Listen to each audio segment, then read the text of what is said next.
Yo, what's going on, lads? What is going on?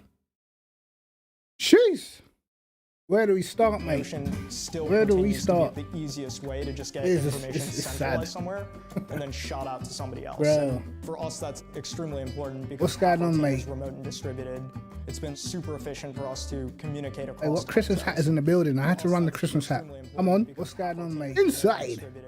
It's been super efficient for us to communicate. Bro, Christmas hat is in the building. I had to run the Christmas hat. Hey, man. Listen. Inside. You don't already know I'm not a Hamilton fan, but bro, Christmas hat is in the building. Not like this, bro. Hey, man.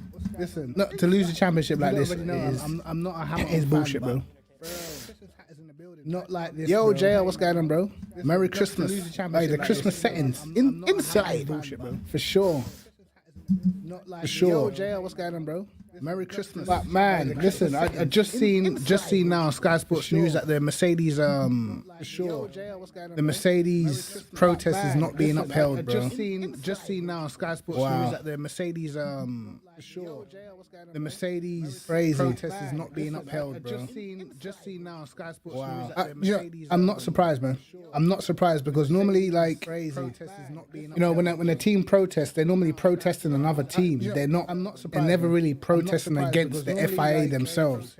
You know, it's sort of trying to have a protest against the judge who ruled you guilty for something. You know what I mean? Like, it's just not gonna happen. You know, it's sort of trying to have a protest against the judge. That's crazy, man. Who ruled you guilty for something. You know what I mean? Double smoothness. And I got the Apple Tango, and it's full. It's full. Crazy, man. Who ruled you guilty for something. You know what I mean? Double smoothness. And I got the Apple Tango.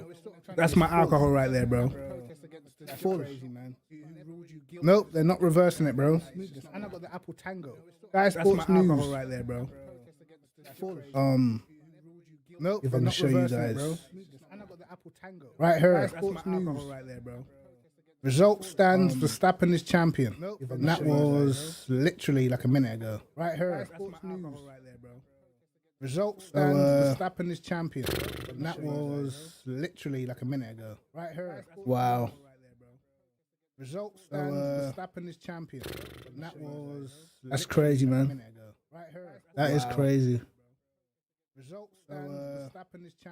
You guys know I'm not like a Hamilton fan or nothing, but that is crazy. Like, come on, dude! Like, that's rules we've never even seen before in F1. You guys know how you just making stuff up on the spot.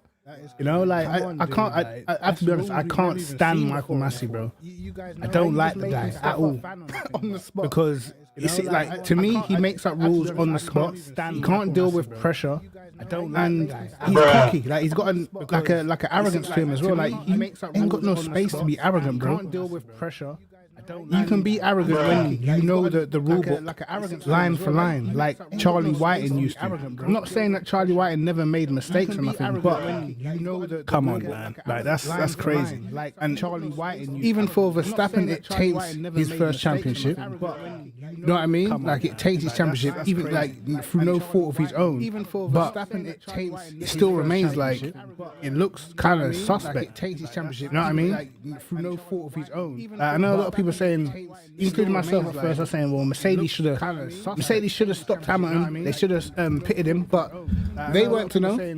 No, they weren't to know that the safety car was gonna even come in. So if they would have kept him out. No, they want to know that the safety car, and then, you know, the safety car doesn't come in, then they've just handed Red Bull the championship. So I guess, like, in that sense, they had to. You know what I mean? You know, they had to leave him out. I think they should have stopped him the first time. In that sense, they had to. You know what I mean? They had to leave him out. I think bro, to be honest, man. In that sense, they had to. You're hearing the bruh and the never-ending loop. Swear down. Hold on, it's because I've got my bruh. In that sense, they had to. You're hearing the bruh and the never-ending loop. Swear down. Boom, there you go, Nico. bruh.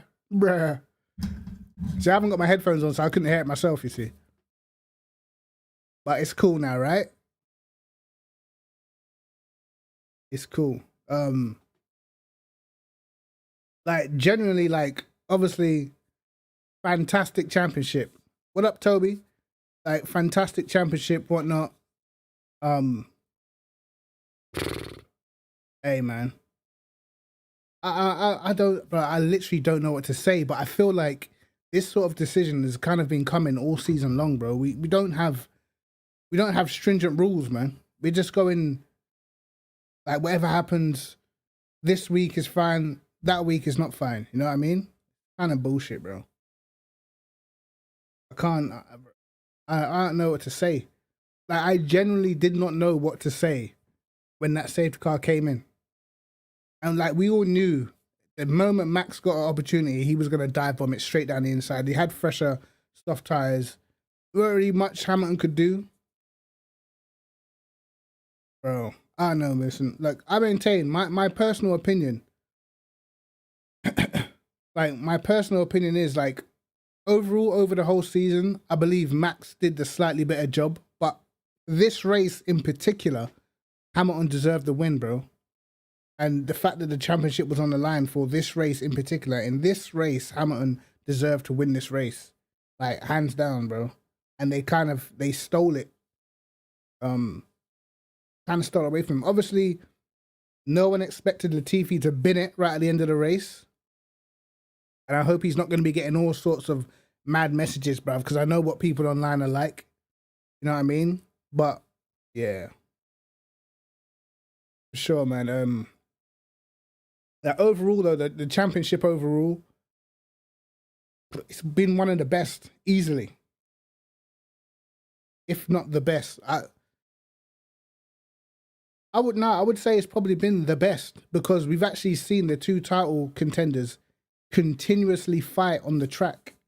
Whereas if you go back to like 2008 or 2012, you didn't really see like Lewis and Massa battling that much against each other. You didn't see Alonso and Vettel battling that much against each other directly on the track. I feel like we've seen a lot of that this season.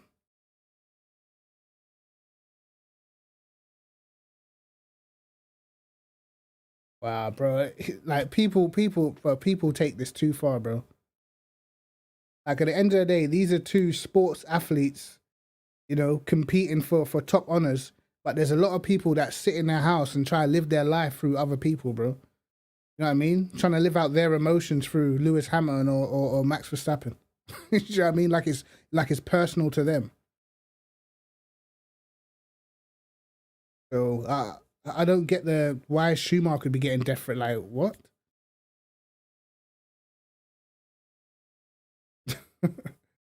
Bro, I don't get why he'd be getting death threats, bro. That's just, it's crazy. The rule, like Michael Massey, for me, he either doesn't know the rules or he just let me tell you what I don't like. And like you see like a lot of people being like a lot of people saying like Karen Horner, a lot of people don't like Christian Horner. I'll be honest, bro. I'm getting to the stage where I can't stand Horner or Toto Wolff, bro. I can't stand either of them.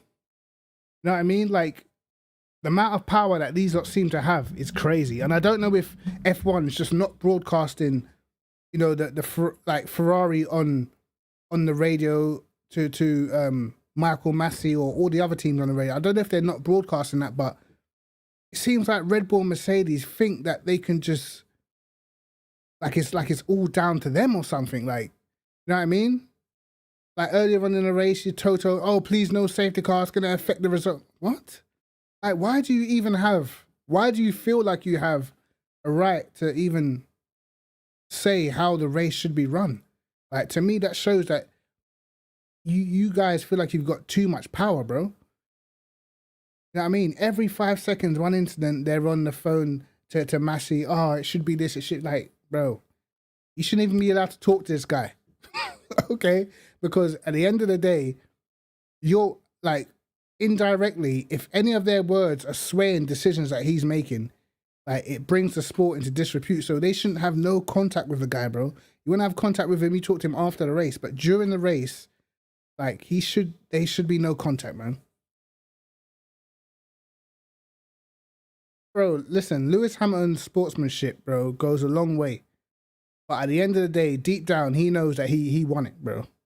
And he knows he couldn't have done nothing more. He got out qualified. He got the lead at the start. he raced well, he pulled away, he managed his tires, and he was still managing to match Max's pace, even though Max had like fresh tires. What else could Lewis have done? Nothing. There's literally nothing he could have done. Bearing in mind, I think that Mercedes should have pulled him in at the virtual safety car. I don't really know what that was about. Like, it was a risk at the end of the day.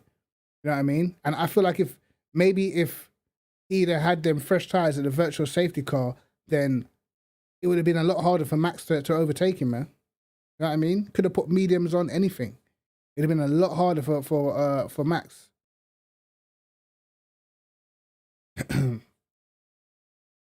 Oh yeah, Perez was quality, man. Perez did his job. Bottas was Valtteri. You know, that's pretty much all you can say, man. Yeah, but this is what I don't really want. I don't want people to come in and start like it's Max's fault or Red Bull. This is not their fault. This is the FIA, bro. This is classic FIA bullshit. I personally think that Mercedes could have pitted Lewis under the virtual safety car. He wouldn't have lost the lead. He would have kept the lead and would have had the fresh tires. He had the pace. He wouldn't have been under threat at all. You know? So and even so, like when you saw the car in the barrier, Lewis came around the corner and the TV had already crashed. So I get why they didn't pit him, because no one knew how long the safety car would be out for, and they couldn't throw the race like that. You know, you never know what's gonna happen. But listen. At the end of the day, I'm not going to say who doesn't deserve the championship or who does deserve the championship. I'm going to say who deserves to win that race, and Hamilton deserved to win that race. Like, I'm not going to base, I can't base the whole championship off of one race, bro. I can't do that, because if we do that, when we can go start talking about flipping Baku and Silverstone and Hungary and stuff like that, like, I'm not doing that. I'm saying off of this race, Lewis Hamilton deserved to win this race 110%. You know what I mean? I'm not going to bet against Hamilton or Verstappen for the title, because at the end of the day, they both went into the last race of the season on equal points, bro. So, like, to me, they've both done a good enough job to win a championship, for sure.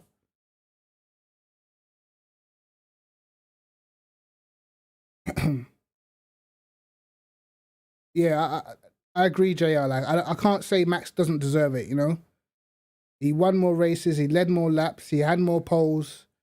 And I feel like the races, he finished every race on the podium, barring the ones where he didn't finish. And apart from Monza, to me, the rest of those were kind of out of his control. Silverstone, I don't think was his fault. Baku wasn't his fault, and Hungary wasn't his fault at the end of the day. So I'm not going to say he doesn't deserve it, but he didn't deserve to win this race, like, in my opinion. Like, no shot did he deserve to win this race. And I felt bad for Hamilton, because when you put in a performance like that on a championship situation, bro, there was no nerves. He got out qualified. He wasn't flustered or nothing. And bro, Michael Massey, bro. Michael Massey's crazy.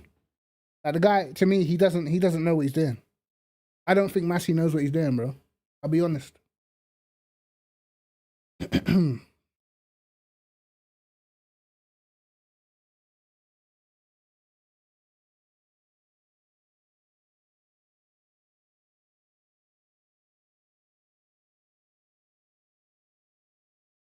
Bro, at the end of the day, we have to think about it like Charlie Whiting passed, Charlie Whiting died, and I don't think, obviously it came as a surprise, and I don't think they had like a ready-made person, who was at that level that could take his place. Like, when Michael Massey took over, I didn't even know who the guy was. You know what I mean? But like, he's not doing a great job, in my opinion, man.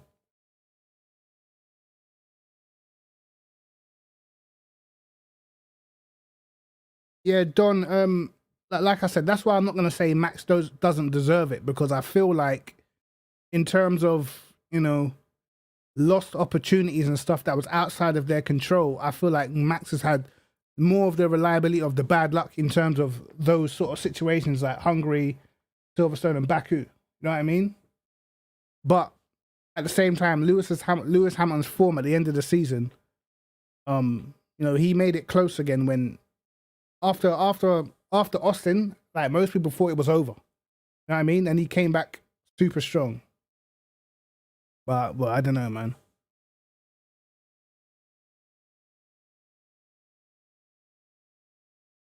Yeah, do you know what it feels like? It feels like, you remember that time when Chelsea played Barcelona and Barcelona got away with absolute murder and managed to knock Chelsea out of the Champions League? What was that, like 2011, 2013? I can't remember. Like, that's what it actually feels like, bro.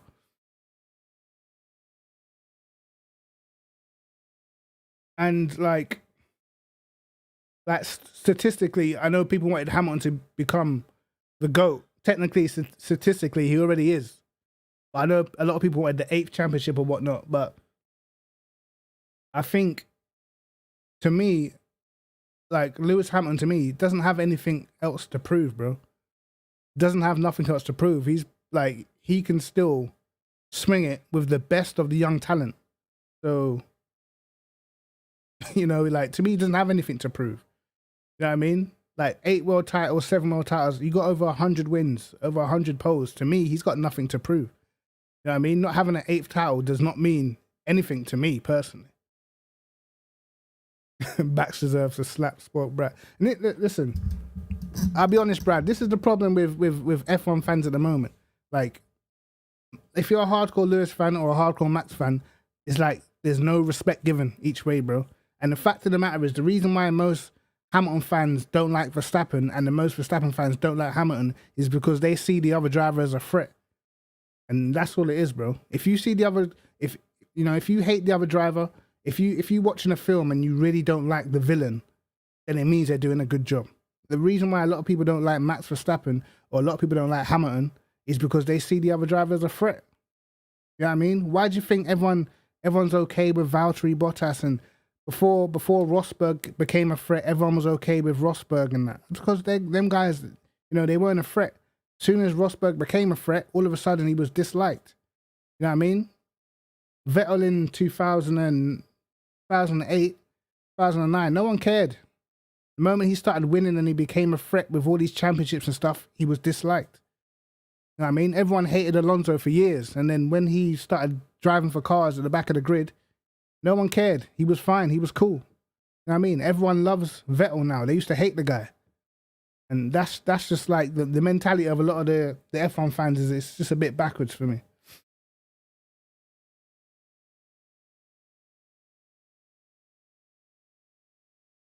Bro, listen, it would have been a whole different story, Nico. Back then, it would have been a whole different story.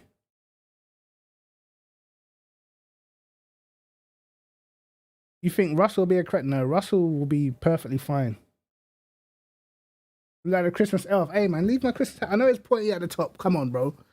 Come on, leave my Christmas hat. I want the bar humbug one, the black and white hat. Leave my Christmas hat, man. Leave it alone, bro. All right? I like my Christmas hat.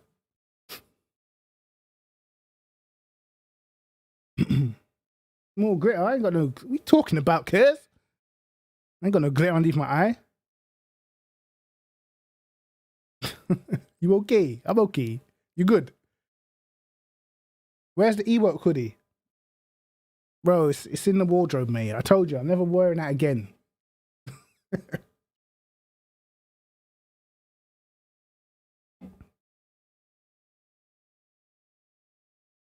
Man, listen. Fair racing and respect, bro. This is sport, bro. You know, all that fair racing stuff. To be honest, it's all swings and roundabouts, mate. Like I said, I've seen many people as aggressive as Max Verstappen and people don't say anything, bro. Even if we go back to last season, Charles Leclerc drove into Vettel at, what was it, Austria?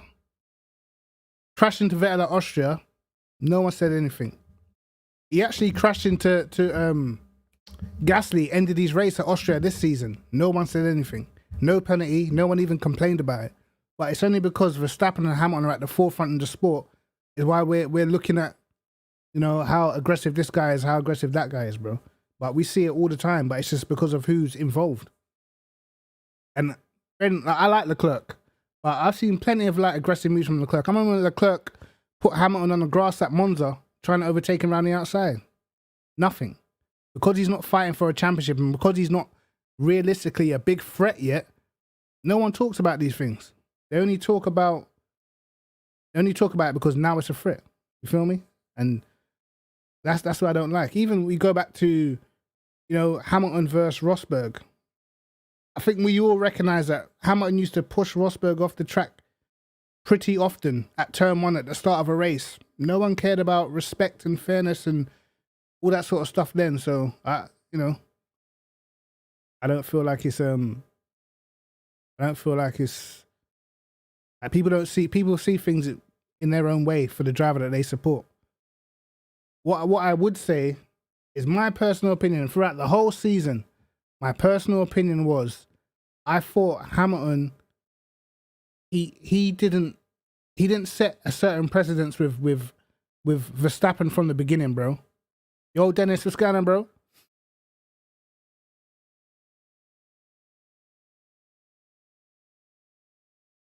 Yeah, man, listen, Charlie Whiting, bro, definitely being missed. But like, what I'll say about like the whole Hamilton Verstappen battle, for me, Hamilton didn't set the precedence at the start of the season, bro. Like, he needs to stop letting this guy, he opens the door for him, bro. You cannot open the door for someone like Max Verstappen, bro. You cannot open the door for this guy. And the reason why I say that is because, like, let's look at, for instance, Mexico. When Valtteri Bottas got absolutely slagged off for leaving the door open for Hamilton. We all remember that at Mexico, Valtteri Bottas positioned his car in the middle of the track. All right, cool. But how many times of starts or restarts has Hamilton left the door open for Verstappen himself, bro? You know what I mean? Like, it's happened a lot this season. It happened at, like, flipping Catalonia. At Paul Ricard, he didn't defend the move to the inside at all. You know what I mean? Even at Saudi Arabia on the restart, he left the door open on the inside.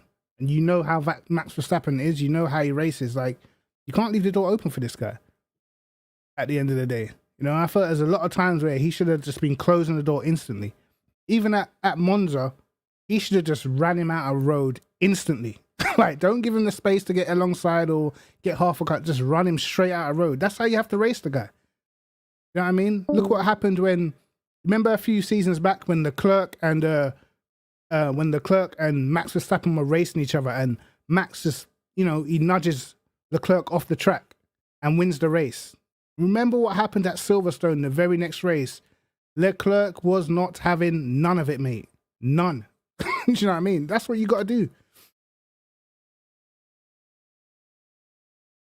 What do you mean what I want is a Max wreck machine? What? I don't know what you're on about. Yeah, they might have had history since karting, but they were friends in karting. You know, it was for a championship at the end of the day. And, like, I remember, for instance, Hungary, was it 2016? I can't remember the year. 2016, where, obviously, Rosberg had the fresher tyres and that. Hamilton didn't want to let him past. And when Rosberg attempted to go around the outside, Hamilton squeezed him all the way to the edge of the track. And then when Ricciardo tried to go around the outside, he gave him the room. You know what I mean? And I feel like Hamilton could have done the same shit. You know, I think he could have done the same shit with Verstappen sometimes, bro. Sometimes you just got to squeeze him completely out of room. Because Verstappen will do the same to you. You know, at Monza, at turn 1, he could have actually just rolled off the brakes and just squeezed him out completely. And then he has no choice but to take the escape road. That's what he should have been doing, but he keeps leaving him enough room to get his nose on the inside and stuff so he can say, look, I'm there. Like, nah, you can't do that with someone like Verstappen. And because I've seen in the past, I've seen Hamilton race other guys harder. You know what I mean? Like, some drivers you just have to do that with, bro. It's that simple.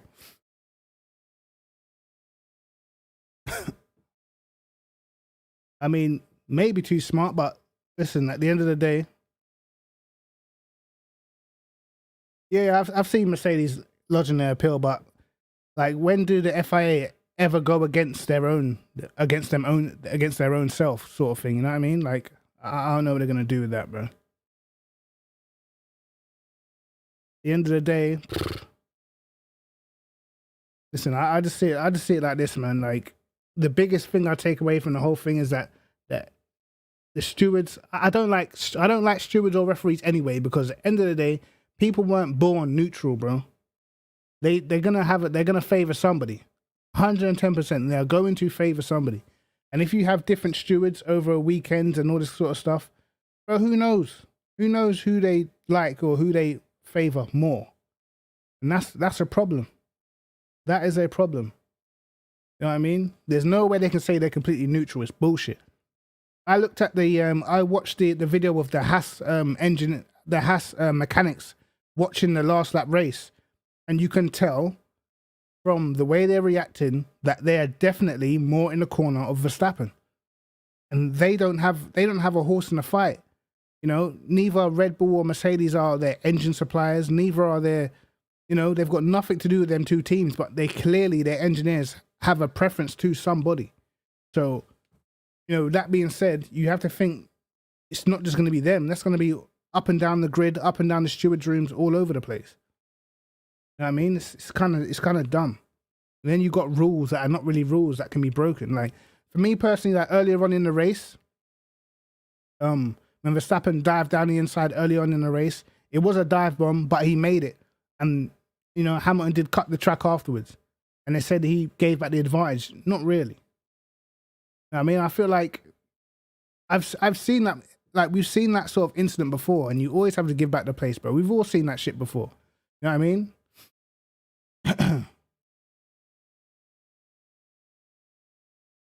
So I don't know, bro. They're just making up rules on the spot. It's annoying. That we're not talking about the last lap overtake. We're not talking about that this championship actually went down to the last lap of the last race, bro. We're not talking about any of that. Bottas is Bottas, bro. You know. No, Perez did his thing for his team, I guess.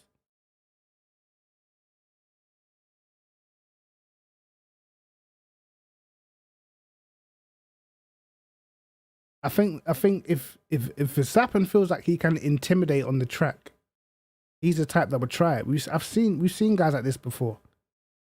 No nonsense, no back down. We've had Pablo Montoya.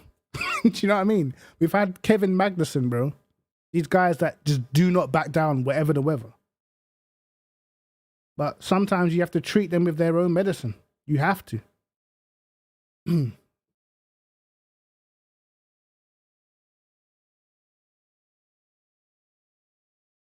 Yeah, bro, I had my hands on my head. I just knew. Like, obviously the tire offset, I just knew, like, the moment he gets anywhere near, he's just gonna dive bomb it, bro. You know what I mean?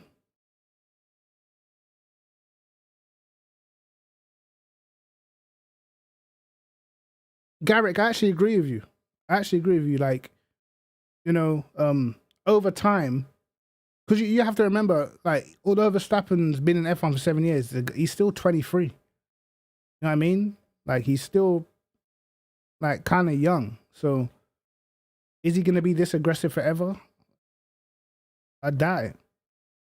Is he this aggressive because he's having to throw everything out? Because let's be honest, the last sort of 5 races of the season, Mercedes definitely had the quicker car, you know what I mean? So he's having to, like, make these massive lunges into corners because he can't do nothing else, because if he doesn't make the pass, the race is over.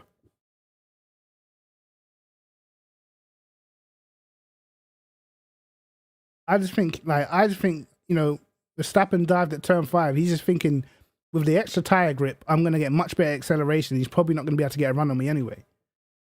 So, I mean, who knows, man? I'm happy they didn't actually crash. You know, I'm happy it didn't finish like that, like with an accident or some shit. But I don't like the way that finished, man. I don't like the rule change. Like, Like, for me, I just think it's wrong, man.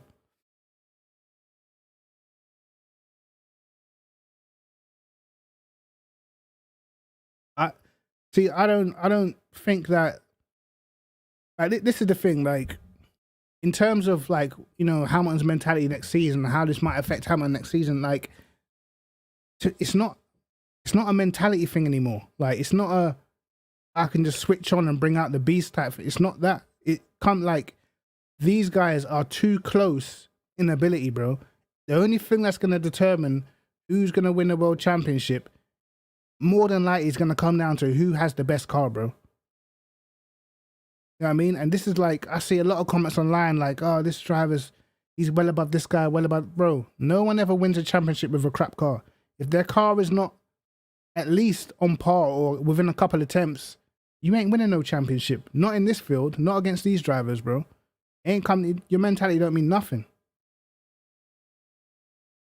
You know what I mean? It's not like back in the 90s where the driver can literally wrestle 8 temps out of the car, and it's like, bro, like, there's too many good drivers in F1 now. You know what I mean? If next season, if Ferrari had a car that was 3-4 temps faster than anything else, guess what? One of them guys are going to be world champion, bro. There's nothing Max or Lewis would be able to do about it. It's that simple.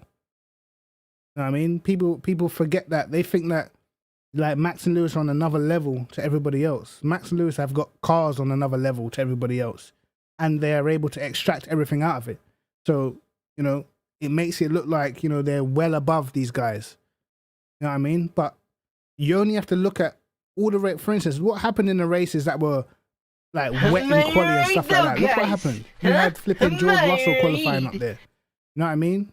When you took away, like, the massive advantage that the cars had, you saw how close it was, bro. Yeah, Mercedes work better on hard tires, period. And they have done for years. But next season is a different formula. We don't know what we're gonna get. We don't know who's gonna be, you know, who's gonna have the strongest package and stuff like that. So for Lewis Hamilton, this was, you know, a guaranteed chance where he knows he's still got the car to win a championship. Next year, we don't know what's going to happen. You know what I mean? We don't know who's going to be up front. There could be 3 or 4 teams fighting, and then it's a complete different argument.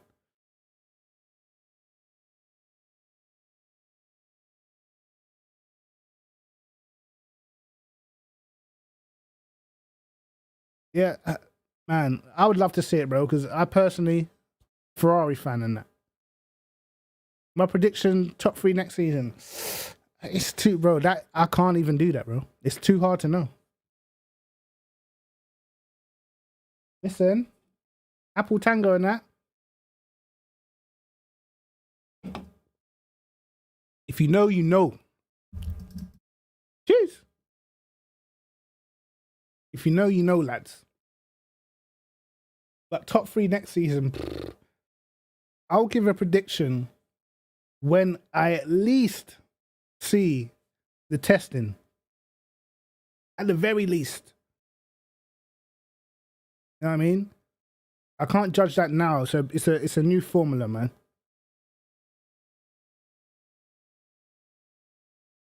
Man said, "Has good vibes."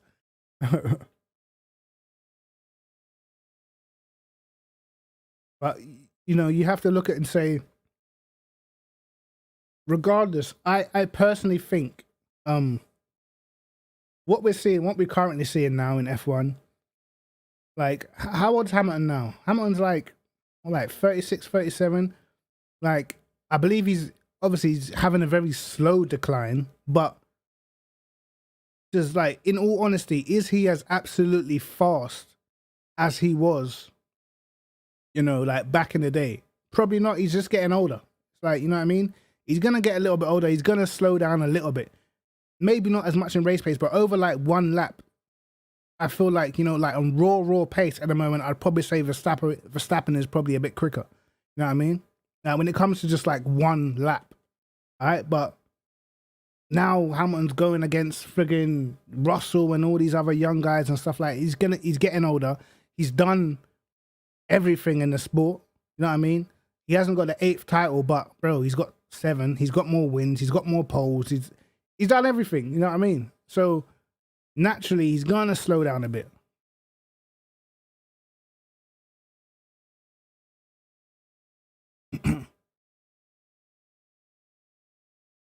Yeah, I feel like at the end of the day, like I know Hamilton had the best car for the majority of these championships, but at the end of the day, no one wins a championship without the best car. Unless you're Schumacher, I guess. I mean, Hamilton's got the experience, bro. But I feel like what I'll say is, like, for the first time in F1 that I can remember, we've got a ton of young talent.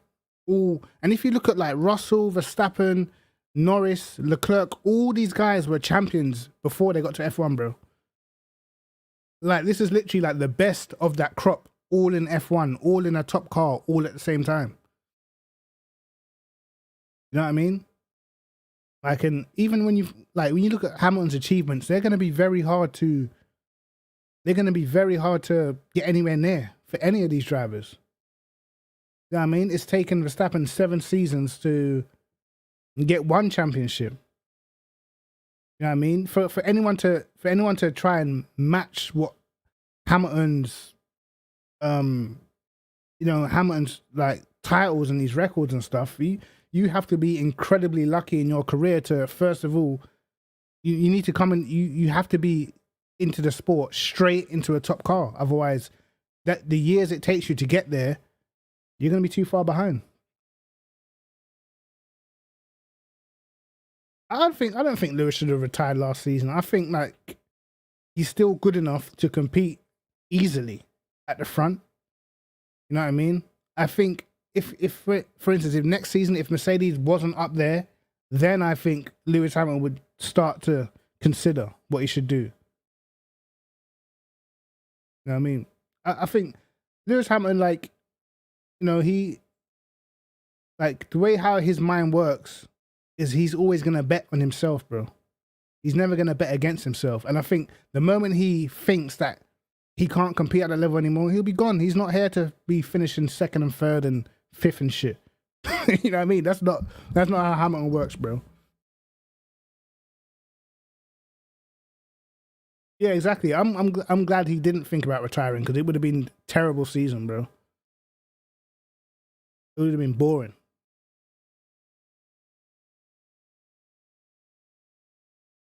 And what I would say is, like, both Verstappen and Hamilton had to raise their game to a level that we haven't really seen before.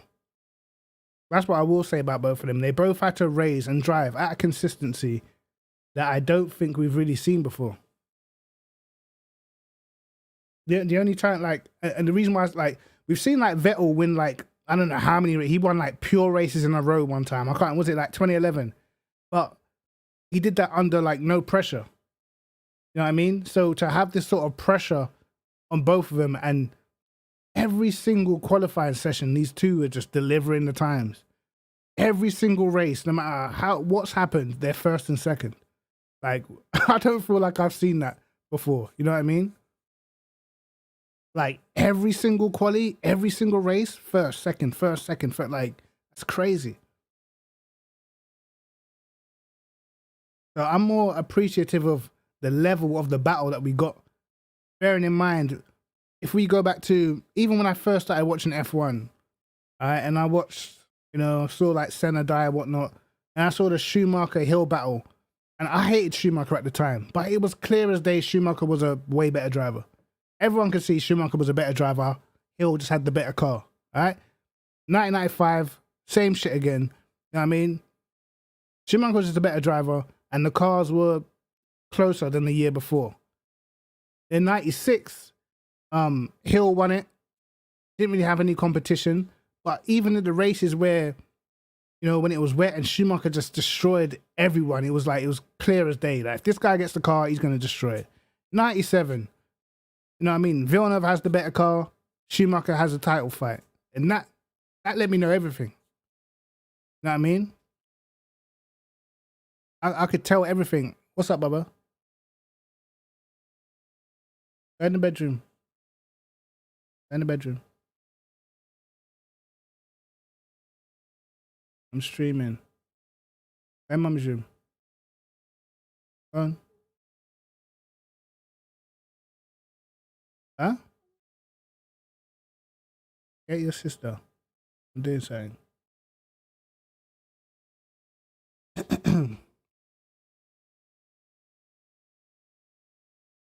Yeah, Hulkenberg was quality, bro.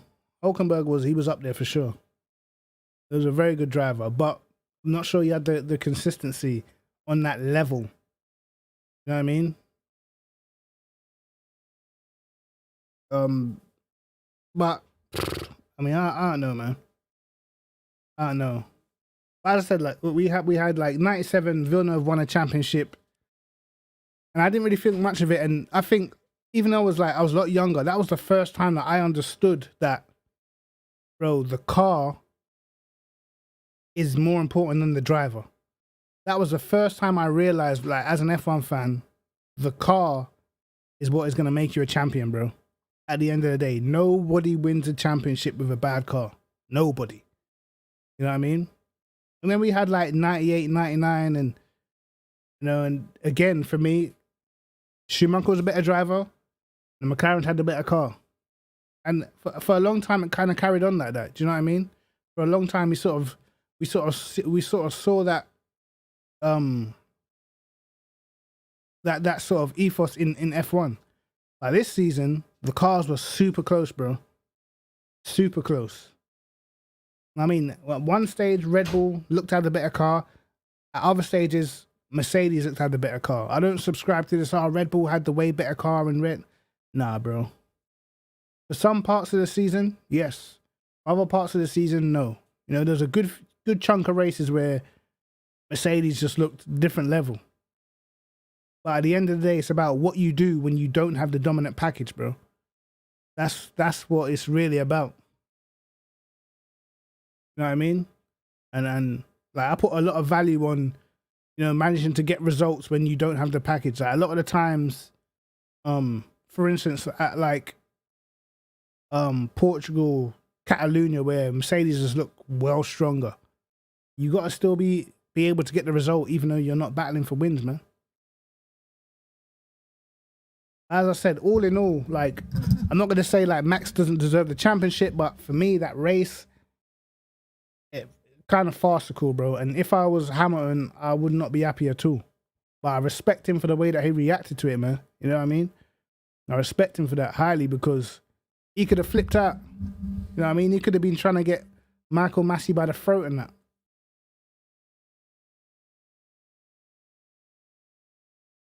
So yeah, for me, man, I don't know, man.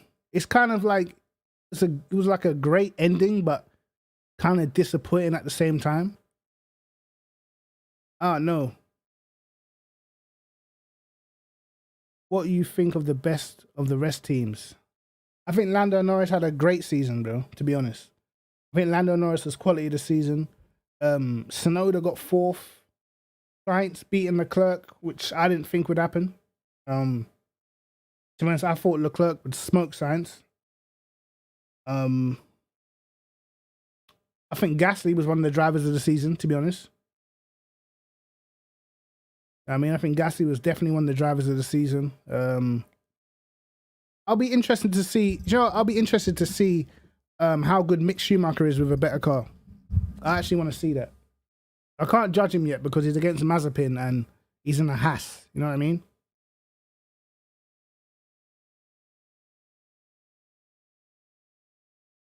But for sure, we had some crazy races, man. Ricciardo winning the race. Ocon winning the race. And actually, when we go back to Hungary, technically speaking, you could say that Bottas actually maybe took a win away from Verstappen. How that whole race played out, man. You know what I mean? With Hamilton not pitting on the first lap, without that big crash, you probably would say, you know, Max probably would end up winning that shit. It's crazy. Like, this season's actually crazy, but you have to look at like so many things, so many factors.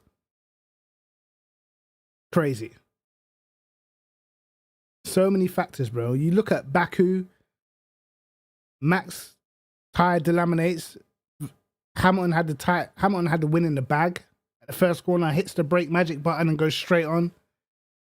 Things that you could never, you just never expect, bro. Even this race, Hamilton is actually cruising, bro. And somebody bins it with like 5, 6 laps to go. What? Like, it's insane, man. Actually insane. I'm surprised Karun Chandok ain't getting death threats for redesigning that track and making people crash in that corner.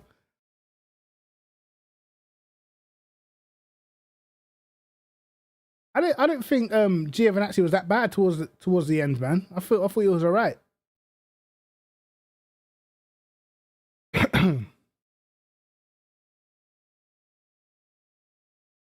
Give it time. I don't think Giovinazzi was that bad. Latifi, again, man, we're gonna find out how either bad Latifi is or how good Russell was. I think next season. I think you got Alex Albon back, and then you're gonna have Russell in the Mercedes, and I just feel like, you know, next season. It's more than just. Next season could be as good as this season. I don't know. I'm just saying that we're gonna have if Mercedes and Red Bull are neck and neck again, it's gonna be more than just Hamilton versus Verstappen, in my opinion. Because I believe, like, over one lap, I believe Russell's got the pace as well. So it's gonna be interesting. I know Ferrari have got they've got like a brand new type of engine, I believe. It's been designed by some German guy. They've gone away from the Honda and Mercedes split turbo concept. So that's going to be interesting, because if that turns out to be, you know, a very good package, then there's not shit anyone can do about it for a couple of years. Oh, me too, for sure. I'm hoping McLaren, Ferrari, Red Bull, and Mercedes, if those 4 teams are within 3 tenths, I will take it all day, bro. You know what I mean? I don't even care who wins. Obviously, I like Ferrari. I'd like them to do well, but I would not care who wins, bro. I just enjoy watching it. You know what I mean? Maybe Aston Martin might come good. Who knows? Maybe Aston Martin might come good. They've clearly not done anything to their car this season. It's pretty much terrible. So I'm hoping Aston Martin do come good, because I got a soft spot for Vettel. I do like the guy. Yeah, Leclerc's nasty, bro. Leclerc, listen, everyone talks about how aggressive Max Verstappen is. Leclerc is also up there with aggression. You just don't know it yet. But trust me, he's there.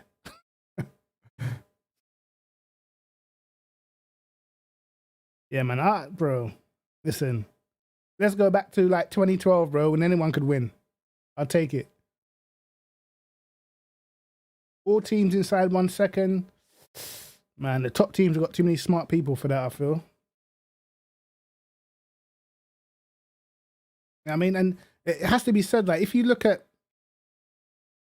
I don't know what it is, but if you look at qualifying, right, you get these teams like AlphaTauri, Ferrari, McLaren. Sometimes they're able to qualify, you know, within a certain distance, but when it comes to the race pace, get absolutely smashed, bro. You know what I mean? Like, look at Imola, for instance. Like, Lando Norris could have been on pole. Comes to the race, get absolutely destroyed. It's crazy.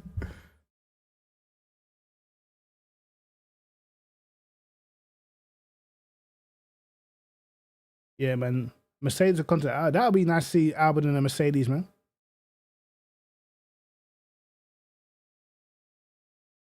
Who's the new Braun? Hey, we don't know. We don't know, man. When you think about it, Braun is technically Mercedes. So Mercedes over the last, I don't know, maybe 10 years, 10, 15 years, Mercedes have been at it, mate. They have been at it. But also, what I remember, what I found out recently is how much money Mercedes actually spent, bro. It's not a surprise that they've been dominating, bro. Mercedes are spending crazy amounts of dough in the hybrid era, at least. Crazy. You know what I mean? No one's quite spending what Mercedes have been spending, so it's kind of not a surprise that they're dominating, you know what I mean? But with everything getting, you know, with everything having these restrictions on it, it should be a lot closer. The cars are changing, should be a lot closer. Who knows, man?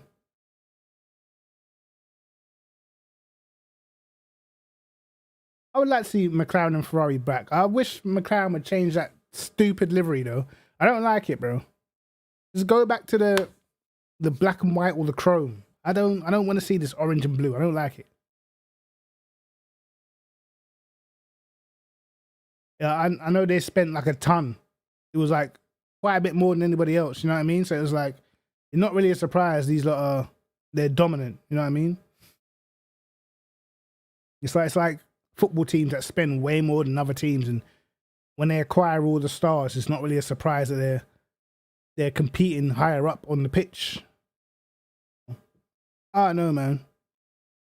But as I said, as a review for this whole season, what we had, Bahrain first race of the season, and I think that was like the first time we realized, all right, Red Bull were like on Mercedes' case.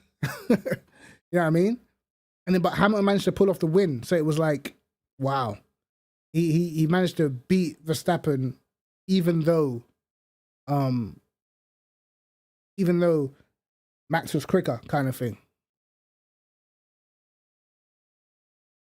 Yeah, West Livery's quality, definitely. But even talking about Bahrain, and this is what I'm talking about, the stewards. You know, Verstappen makes the overtake on Hamilton. You know, goes off the track, whatnot, keeps the position, has to hand it back. And then we see something different today, and it's just like, man, I wish the stewards would just be the same guys every time. And they should be like, they should get stewards who are racing drivers, who are not from the country of any F1 driver, bro. That means you got to get like a South African driver, a South African steward, maybe an American steward. You know what I mean? Like, something has to happen, because I just don't trust the stewards, bro. I feel like they have favorites, man.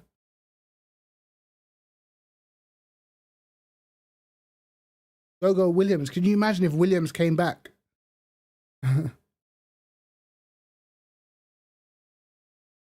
Yeah, bro. I mean, some of them, yeah, but some of the stewards haven't got any racing experience before. And like, for instance, like I'll give you a clue. Like, Johnny Herbert has been a steward before, but Johnny Herbert is a self-confessed fan of Lewis Hamilton. So how can you be a steward, bro?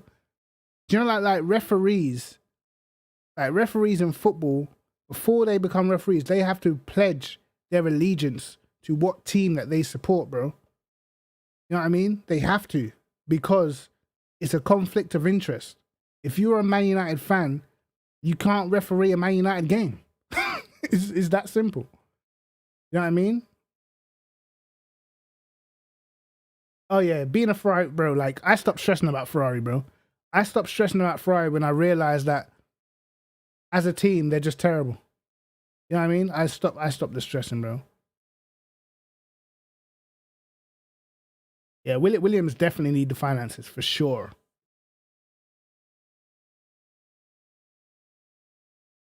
Listen, my opinion is Ferrari do so little with the money they have is because they're too patriotic, bro. You know what I mean?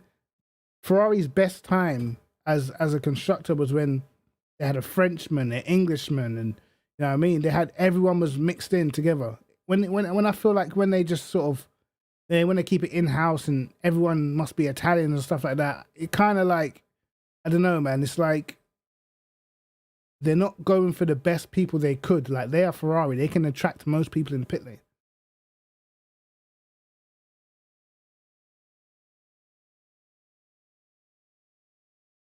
Yeah, that's like me. I can't, it's hard to get excited about Ferrari, bro. Some of the stupid decisions I used to see these guys make, I was completely over them, bro. Completely over it. Bored even.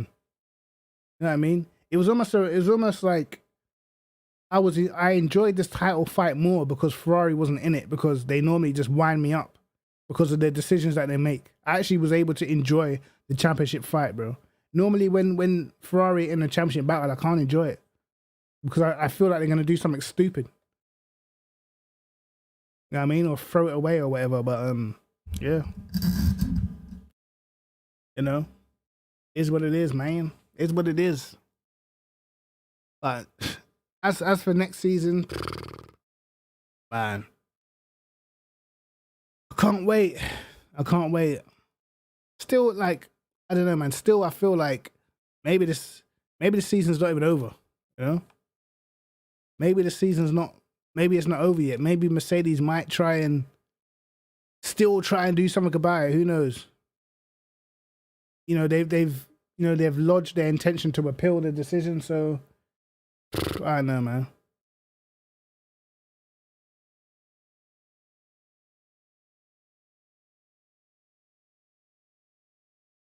So Mercedes have what, like 96 hours to formalize their appeal. So let's see what happens with that. Now it's kind of just over it now, man. Like, I feel like Mercedes and Red Bull this season, they've just become kind of annoying to me, almost. You know what I mean? Like, I don't know, man. And I guess, you know, I'm not in their shoes, and I can't pretend to feel the emotions that they feel because I don't work for any of these companies. But it feels like they're both just, they've literally all season moaned about everything, and then they've moaned and then contradicted their own points, and it's like, I don't get it. Do you know what I mean? They both moaning about shit that they're both doing, but they're still both doing the same thing. Like, what?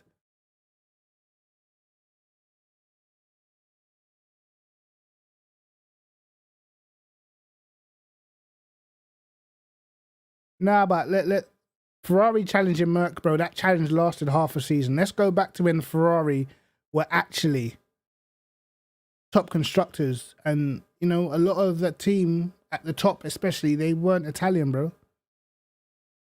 know what I mean? That's when you're running an organization, you can't just think, oh, let me just hire in-house and stuff. It's not about that. It's about hiring the best people for the job.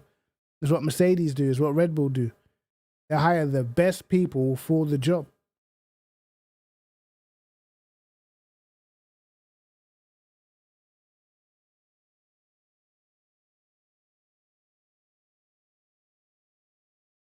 Exactly. Your rear wing bends more than mine.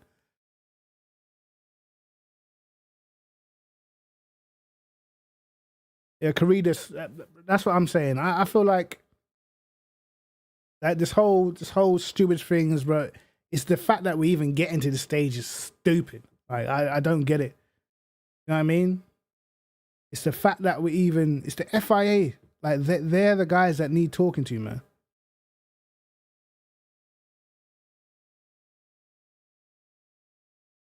They went in-house to cheat. Oh, what? Oh, right. You're talking about the engine. For sure. I also think Ferrari cheated in 2018. I'm just pointing out there. And I like Ferrari, but I think that the 2018 engine was rather powerful too, if you remember.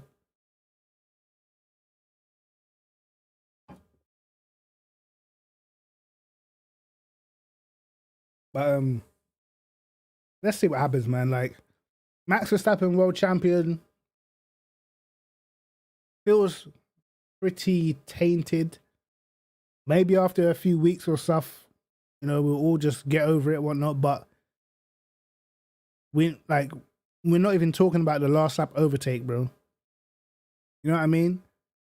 We're not talking about you know, we're not talking about it was a pretty brave and ballsy move. No one's really talking about that because, in essence, we all think what happened before was more important. Hey, no problem, Husky, man. Appreciate you being there, bro. Take care, man.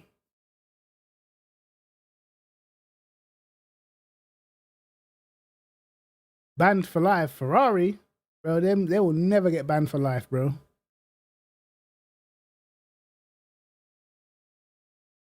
For sure. I mean, man, Ferrari do need a very strong leader. You know what I mean? I feel like Red Bull, Mercedes, they have that. They need a strong leader. I feel like even McLaren have that, bro. You know what I mean? Zach Brown feels like a strong leader, like direction. With Ferrari, it's all a bit like, you know, they're so worried about their image all the time. And the thing is, like, I remember watching like the whole Drive to Survive. I know it's not the real thing, but the way how they're trying to, like, you know, they tried to stop Vettel talking about like how they got him out the team and they wanted everything controlled, and it seems like they don't like the drivers to have fun. And I feel like they bring more pressure on themselves than actually the pressure from opponents. You know what I mean? And that's you're almost like doubling the pressure you have on your shoulders. What for? I think they need to relax as a team, be more open, and they'll probably benefit. I feel like, look at McLaren. McLaren used to be some uptight team and like under Ron Dennis and stuff. Like Zach Brown came in, they relaxed. The drivers are having more fun. And it just seems like a better place to be now. And they're getting better results. They've won races, they've got pole positions, all sorts of shit. So I feel like Ferrari should probably take a leaf out of that book, in my opinion. Because Ferrari needs to be fighting for championships. They've got the driver lineup to do it. Let's see. Next season, I believe we'll probably have a crazy season. Oh, for sure. Ferrari's worst enemy, man. For sure.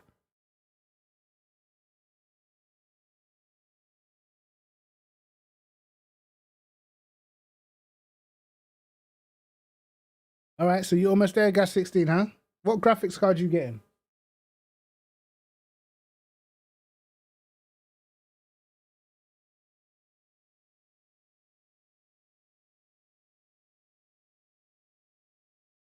How many of you guys have been doing the LFM races, man? I've been killing it out recently. Man. Listen, I'm going to do a video on LFM probably tomorrow, man. In my opinion, it's what ACC needed, for sure.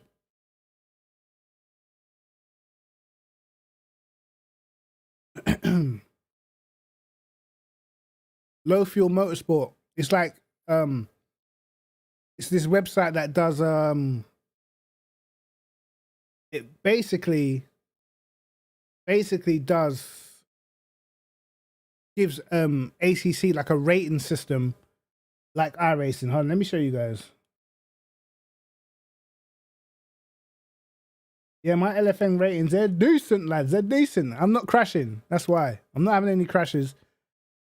And I've had a good few races. And because I think the few races that I did, I had Gregor Shaw in my race. And because he keeps starting at the back, it's almost like I won the race, so it's farming me more points. So let me show you guys. This is Low Fuel Motorsport. And I'm going to go to my account. Boom. So I even like the way it links your channels, bro. So when I go live, it actually appears live. So if I'm doing a race, people can click on who's in their race and they can see that my channel's live. You know what I mean? Like, they've pretty much incorporated everything. So it has your records here. There are 5 starts, 3 poles, 2 wins, 1 podium, 1 top 5. And I think, what did I do? Yesterday, I think I did the Kalami race in the Bentley, and I think I started like 16th. I managed to finish 7th or 6th or some shit. Had some fast guys in there. It was a good race. So let's go to season 4. And then we've got a race at 9 p.m. All right. So in half an hour's time, we've got a race. Slots taken. And we can click on the slots. And then we can see who's in the race. We can see who signed up. You can see their rating. So obviously these guys, the guys who are like bronze, they've done more races than the other guys. And then when you actually go into the lobby, it will give you a car number. And your car number links you to where you're ranked in that lobby. So if you're number 12, then you're ranked 12th in that lobby. So if you beat someone who's of a higher number, then obviously you're going to gain more points and whatnot. It's pretty cool. It is pretty cool. And then you get every server will have like a number next to it. So when you go to search for the server, you just type in the number.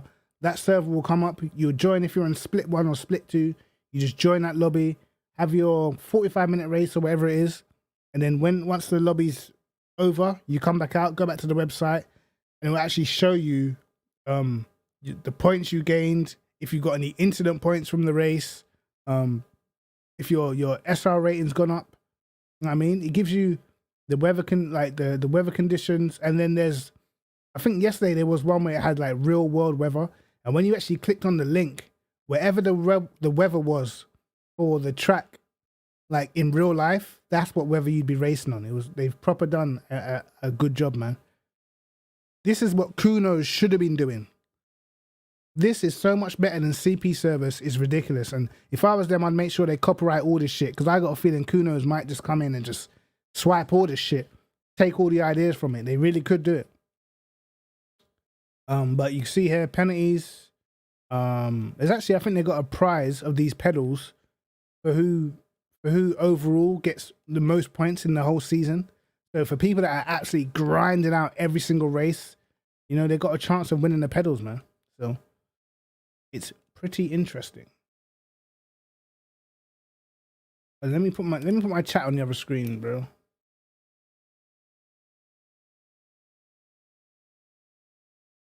I have no idea why Kunos hasn't, man. So we've got recent sessions. These are my recent races. I'll click on it. So we'll have like qualifying results, then split 1. These were the results, I believe. Was it? No, I didn't even do this race. So I've raced this Schaefer guy. This was the guy that was in my race yesterday, and I think he won. And you had Samer Foch in here as well. So like even races that I wasn't even in, I can go and have a look at the poll time. I can go look at in qualifying. What was the poll time? 40.7. Where does Schaefer start? Schaefer only did a 41.0, and I know he's a lot quicker than that because I was actually in a practice session with the guy. So yeah, you can kind of see everything you need to. You can go check split 2. In split 2, pole position was a 41.0. Go and check the race results for split 2. I'm not going to attempt that name, but okay. I mean, so yeah, it's pretty cool. The more races you do, the more ELO points you build up and safety rating, then you're more likely to get into split 1. And it's just cool, man.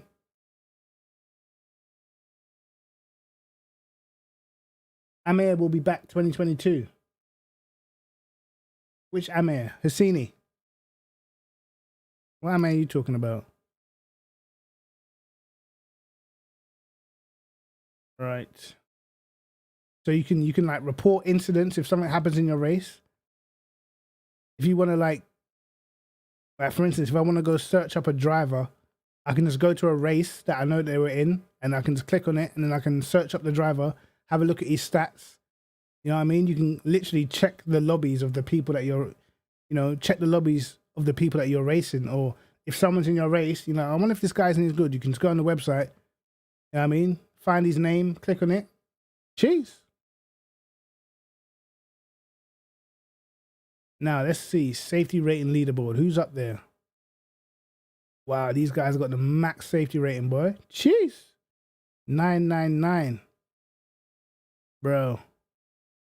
Samer Foch safety rating is up there.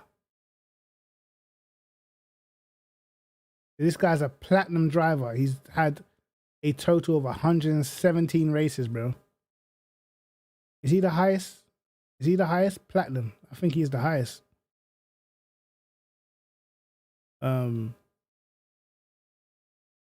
Obviously, the more races you do, the higher LFM license you have.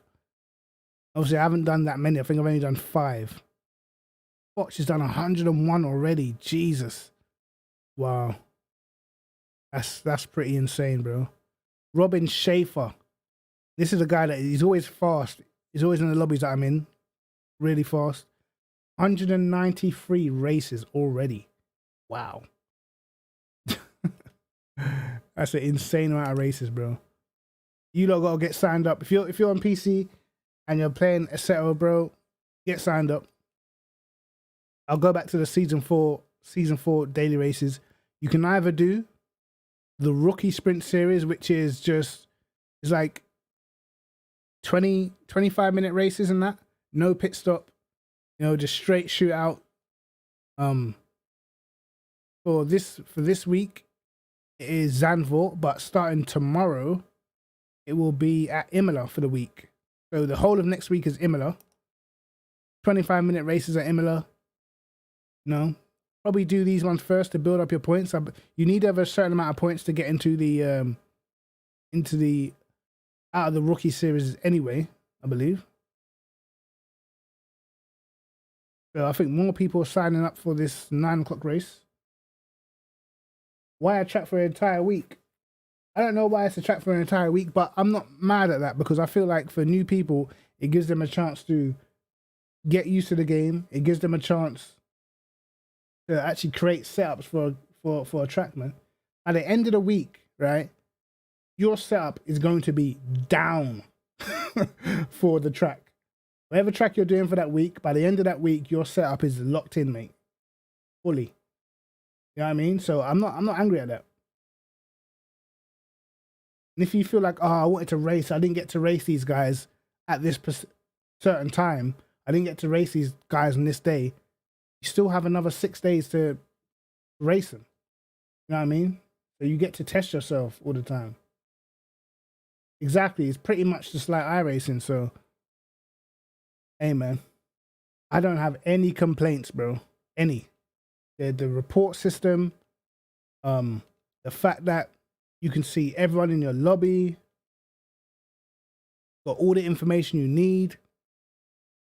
You know, if you want to go and find a new streamer to watch, this guy's got a YouTube channel, you go click on it, you found somebody new. You know what I mean? Like, it's cool. It's pretty cool. And you tend to get some decent races. As I said, I've done a few races and Gregor Schill was in my lobby. So, I don't know, but I think it's pretty cool, bro. It is pretty cool. And it's, you know, a lot of people are signing up. A lot of people are signing up. I even think they have like a, once you're signed up and you want to do a race and whatnot, I even think once you click into certain things, you can actually, there's even a password to spectate the race. So even if you're not racing, you can just go in there and spectate and check things out, see who's quick, see, you know, see what lap times they're able to do in a certain car. And then if you want to go and practice with that car, they've got practice sessions as well. Bro, like for me, it's the best thing on ACC. By far. As I said, I would definitely do a video on these guys, man. They've put in the work, for sure.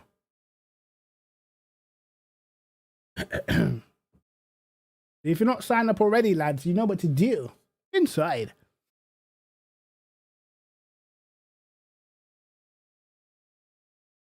Whoa.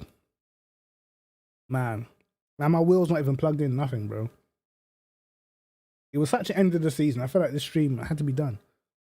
Look, wow, look, as I speak, the numbers are going up. 24. No, it's not. Oh, sign up ends in 18 people running. Even Carl started racing again. You know what I mean? Carl's doing races on the LFM. Pregnant's doing races on the LFM. Dow King, like, bro, everyone's doing it, man. I feel like right now, just the way how they've set everything up, it's like even worth doing other leagues. But I probably will.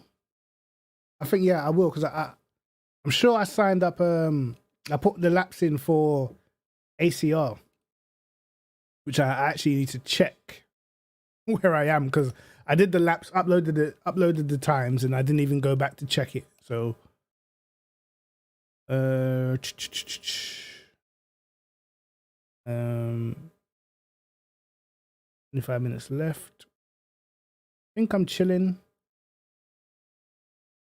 I think I am chilling. Let's see.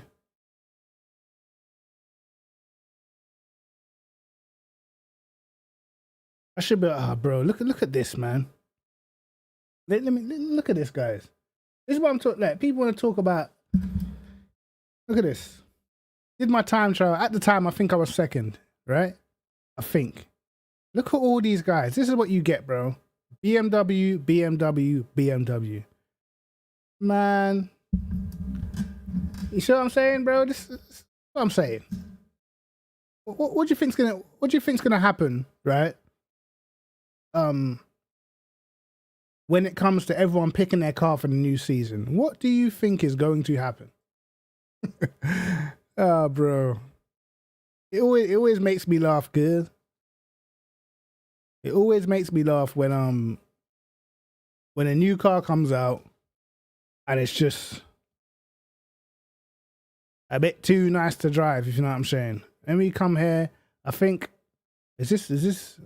That's Alton Park still, right? Go back. Zandvoort. Where was I at Zandvoort? I'm 7th at Zandvoort, so I'll take that shit. At the time, I was 2nd. I didn't go back. I think I should be cool though. I think all I need to do is enter the top 10 or some shit. So I think I'm chilling. I'm in the top 10 on both, and I think I've only got 25 minutes to do another time, so I think I'm all right. I think I should be in. I think I should be in there like swimwear. Know what I'm saying? I didn't even bother. Like, literally, as soon as I hit a time that I thought was decent, I just backed out the lobby, bro. I couldn't even be asked. So yeah, man, it is what it is. It is what it is, lads.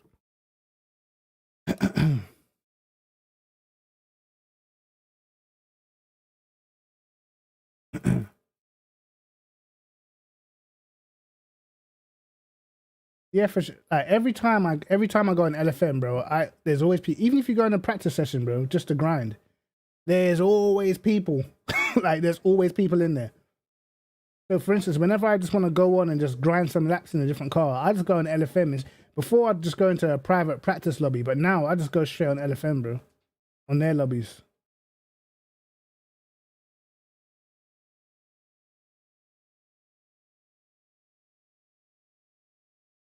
Yeah, of course they want something new, but obviously it's not really down to them. But as I said, bro, as I've stated before, in my opinion, the BMW may not be OP, but it's so easy to drive that it's going to make it OP because you're less likely to make a mistake in that car. And that's just facts, bro.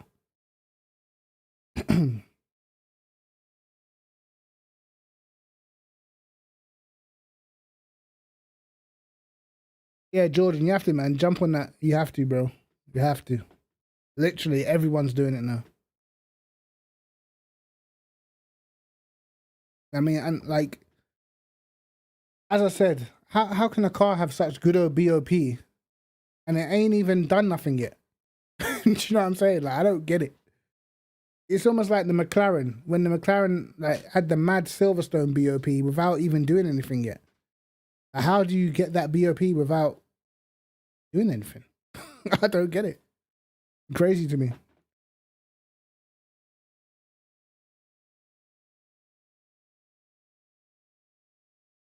Yeah, LFM is just quality, bro. Everything about that site is pretty good. I should have tried the McLaren at Zandvoort. I've never driven the McLaren at Zandvoort, like, properly. Not like that anyway. In fact, I have not driven a McLaren for time. Where it looks as if it's strong. People, like, Darking was saying to me that the M4 and the McLaren by far are the strongest anyway. So, I'm not surprised I'm behind a bunch of them, you know? I was only 3/10 off at Zandvoort. And if I grinded, I probably could have went quicker, but once I hit the 34s, I thought I'd be okay.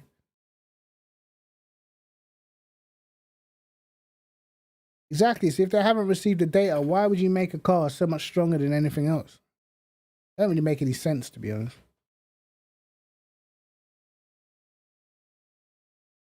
You know what I mean? I'd understand if it was like paid content and that, and they thought, we'll make it better to force people to pay, because, you know, that's how they hustle things. But I think it like, for me, it ruins the look of a race when you you jump into a championship and you see about 22 BMWs on a grid, bro. It's just like, it gets boring real fast. Remember that season in AOR where everyone picked the Porsche? Bro, it got boring so fast, bro. Man.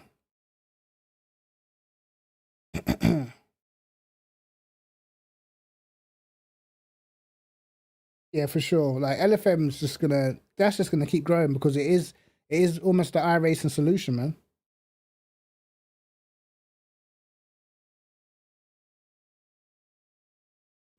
I know, but I still feel like the Lambo, you have to know what you're doing. You have to really know what you're doing to be faster than Lambo, bro. And that's the difference. Like if you're just a fast driver and don't care about setups and that, you can't just jump in the Lambo and be at the front. You know what I mean? You probably still have to be careful going through a Rouge. You know what I mean? There's still situations in the Lambo where you have to be careful. In the BMW, bro, you just send it, mate. You give a fast driver an easy car to drive, it's over with.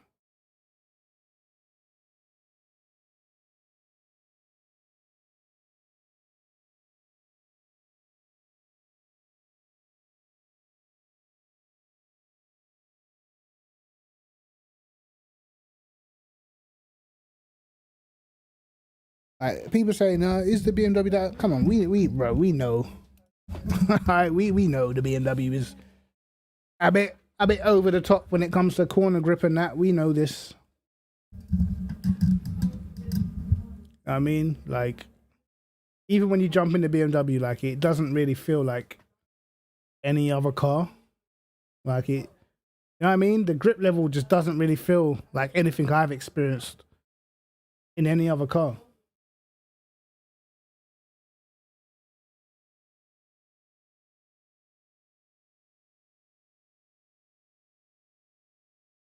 At the end of the day, if you give 7 guys who've got equal pace, right, and you put them BMW versus Lambo versus Ferrari versus Aston, 9 times out of 10, the guy in the BMW is gonna roast them, bro. Because at the end of the day, I know you're still not seeing top drivers pick Lambo. You ain't seeing it, mate. Like, it's not happening. Which one of these top drivers is going to go out of their way to pick a car that's traditionally more difficult to drive? None.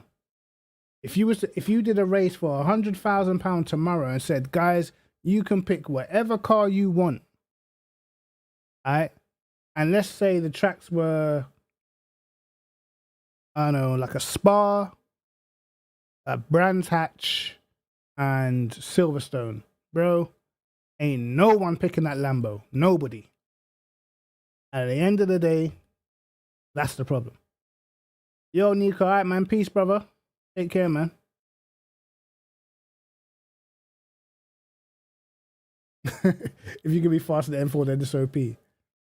Man. I think everyone can be faster than the M4 if you get the setup right.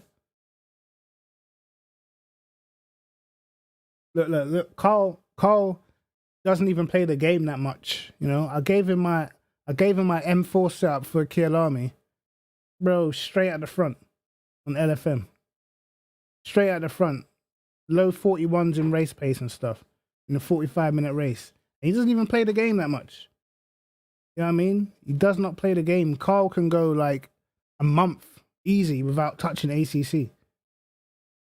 Give him a setup, bang. You know what I mean? It's like most other cars, you kind of have to work at it to get it to a certain place, man.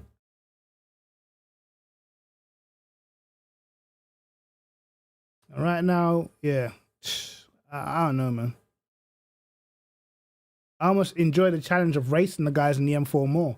Like 90% of the time when I'm racing people now, I'm racing against M4s, bro. Like I'm just racing against M4s. That's pretty much all I see. And people ain't gonna get bored of it because it's easy. It's easy to drive. So we shall see. Watch when the new AOR season comes about. We'll see how many people are signed up in the BMW. It's gonna definitely for sure. You're gonna see hella BMWs, hella McLarens, bro. That's what you're gonna see, and then you're gonna be sprinkled with other shitty cars. You know what I'm saying? Like, you're probably not gonna see too many Audis. But for what I will say is probably the biggest indication will be when the SRO comes back round, the BOP, how they BOP the cars. If BMW is heavily BOP'd everywhere, then it tells you what's OP, bro.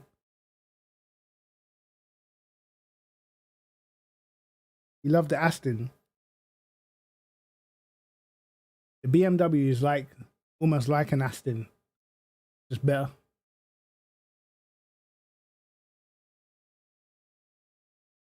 Did it pick up a nerf? No, it picked up some speed.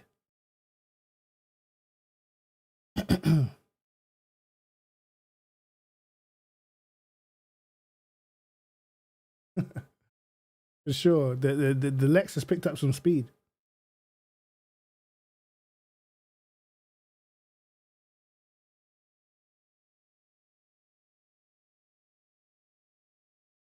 Yeah, Aston's not. It's not like. And to be honest with you, I'm not mad at that because the Aston, based off of what we see in real life, isn't really a front-running car. To be honest, you know. What I will say is, you know, AMG, Audi, Lambo, Porsche, probably McLaren. If all them cars were like fast, like equally to a certain degree, I'd be happy.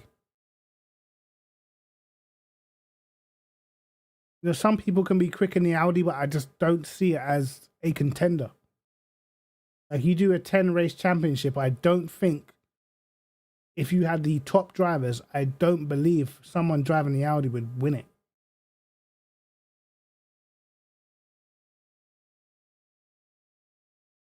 So I don't know, man. Hopefully though, hopefully we can get a better balance some stage. I would love a balance. I would love a balanced BOP. I'm not saying all the cars should be the same everywhere, but there should definitely be tracks where strengths and weaknesses do count. And I'd like to see more of the actual personality of the cars implemented into the game. Like, I want that Bentley straight line speed, bro. They're not giving, like, they've never given that to us. That Bentley straight line speed in real life is a joke. In the game, it's just not there. Like, it's just not there. So, who knows, bro? Who knows? But man, what a day we've had. What a day. What a race. What a season. I don't know. I don't know. What do you guys think? What do you guys think? What would you like to see next season? Who would you like to see champion next season?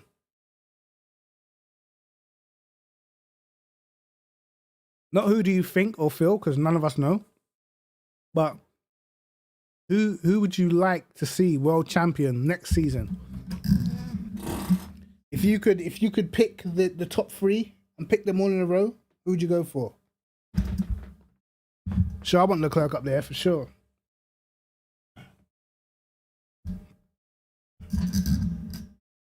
Like, who could I see? It's very hard to look. Like, when I think about it, I can't even imagine a world champion outside of Hamilton and Verstappen. It's weird because because we've just had the whole season of these two. But I actually can't imagine a world championship outside of them. Top 6. Also says Verstappen, Leclerc, Russell.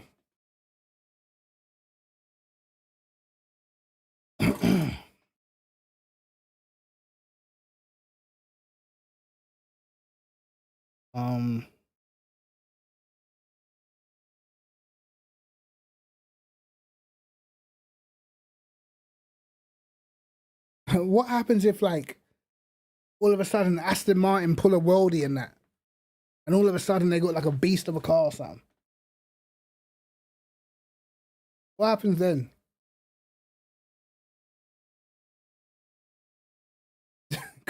Like, we don't actually know, bro. It's crazy. It's crazy it's crazy even thinking about next season after what we've seen today.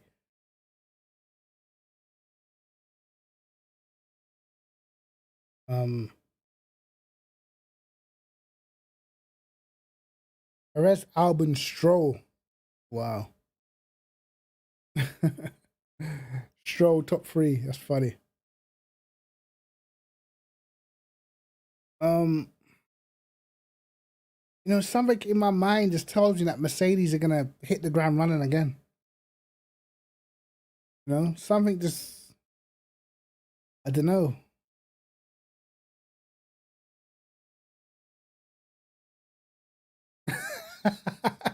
That is a epic statement, bro. Game of Thrones season. Do you know what? In a way, you're actually right, because I feel like, you know, nowadays when you watch like these TV series or these films and that, and you watch the film and the film's decent and you get to the end and the ending is terrible. That is kind of how it feels, bro. No bullshit. That's pretty spot on, Bongo.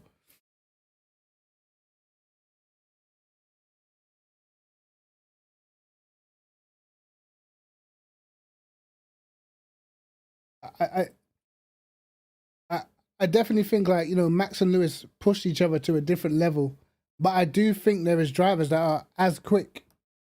You know what I mean? I know on raw pace, Leclerc is just as quick as Max Verstappen.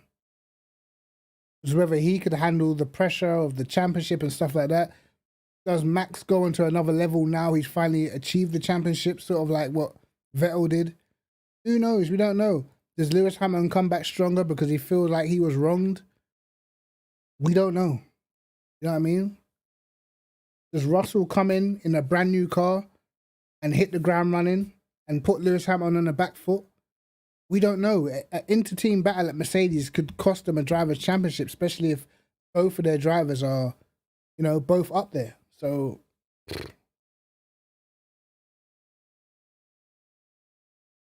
who knows, man? Oh, for sure. That's what we were saying. That the championship win for Max is tainted, bro.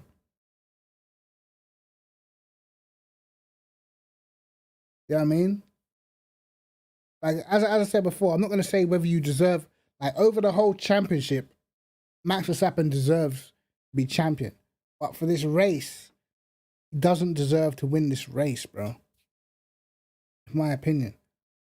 I can't say he doesn't deserve the championship. He's won more races, led more laps, had more poles than anybody else.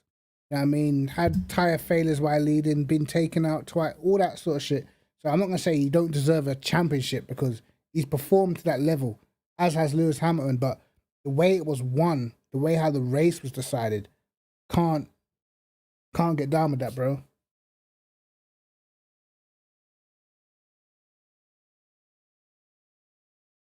George and Charles, they're both quality, man. I think for George, it's more of a proving ground now because now he has the car.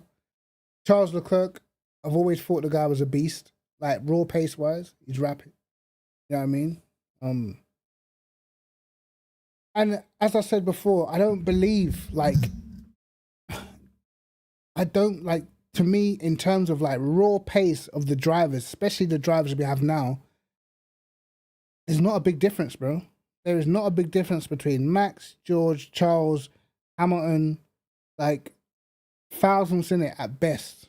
It's going to come down to who handles pressure, who makes less mistakes. And that's pretty much it, man.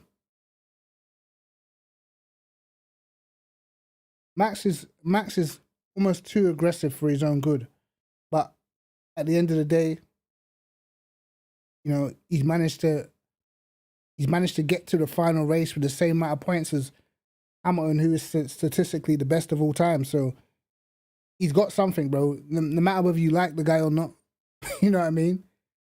Because in my lifetime, I've never seen Hamilton overtaken as many times, out-qualified as many times. You know what I mean? I've never seen this happen to Hamilton before. You know what I'm saying? So you have to, whether you like the guy or not, you have to realize like he is able to match what Hamilton is able to do. But I don't think I don't think he's the only one. You know, maybe Lewis Hamilton, as I said before, is 36, 37. Maybe he's not, like, in terms of raw pace, maybe he's not at his absolute fastest. You know what I mean? Like, for me, like, for instance, in 2006, when Schumacher retired the first time, he was not as fast as he was back in, like, 99, bro. Or 2000. He wasn't as quick. He had all the experience, but on raw pace, he was not as fast, bro. But he was still a great driver, still better than most people. But naturally, you get older, and you lose as it goes on, man.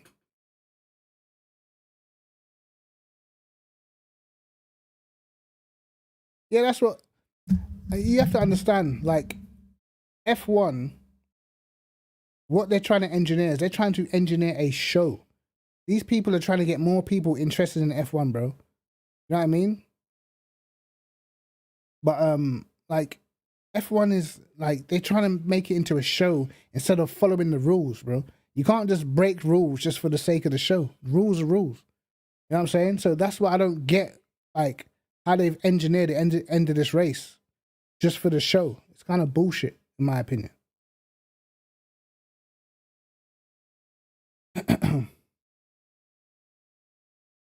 But for me, Bongo, this is where I can't agree in terms of the majority of the season. Red Bull's been quicker, because when people say that, they're saying that, but they're not actually looking at the facts. The facts are, if we look at it, Mercedes won the Constructors' Championship. If you actually count the races where Mercedes were either equal or faster, it's literally even, bro. Like, literally is even. You know what I mean?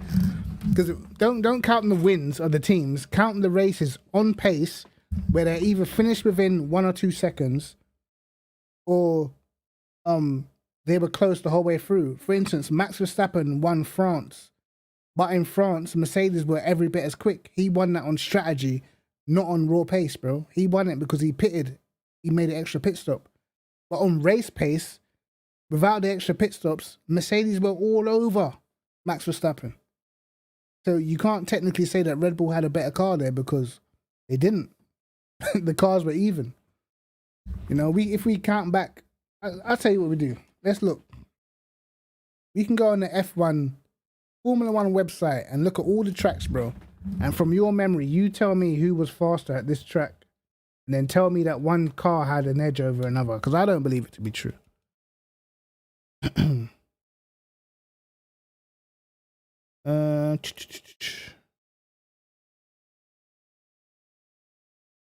Formula 1.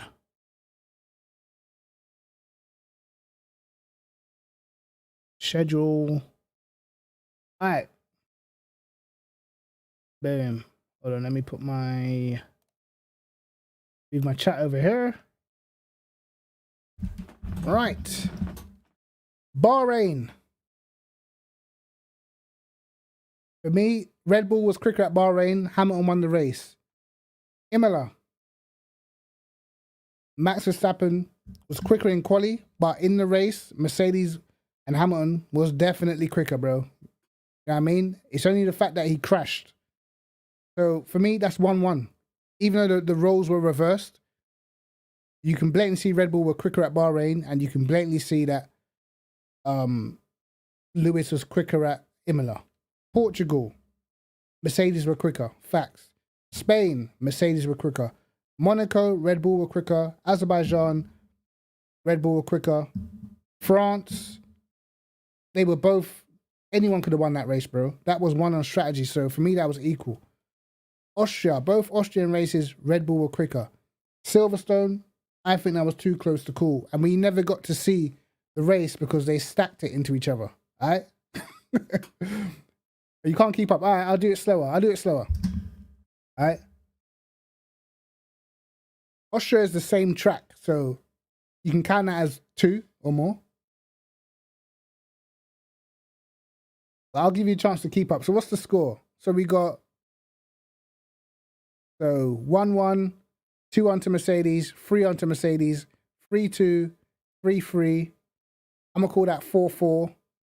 And you can count this as 2 races, I guess. So it's like 6-4.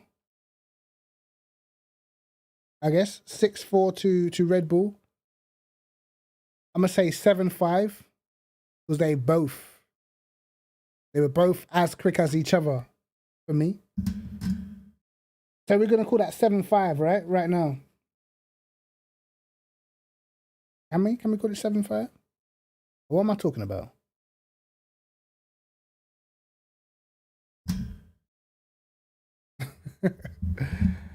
Hold on, let's go back. All right, so we're saying it's 1-1 for the first 2 rounds. 1-1, 2-1 Mercedes, 3-1 Mercedes. 9 races can't be 7-5. Yes, that's right.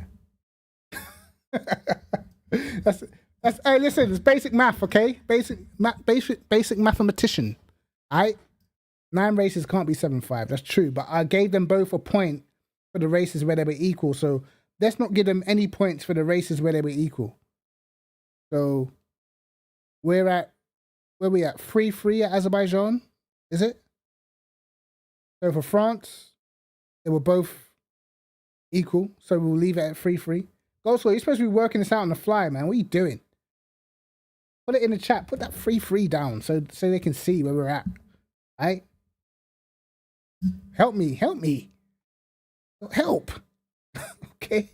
I need help. I was rubbish in maths at school. All right, 3-3. And we're at...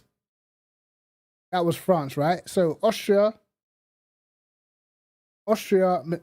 Red Bull were quicker both times. So we'll say 5-3, bro. 5-3. Silverstone, I'm not giving no points for that because they were both equally as quick, in my opinion.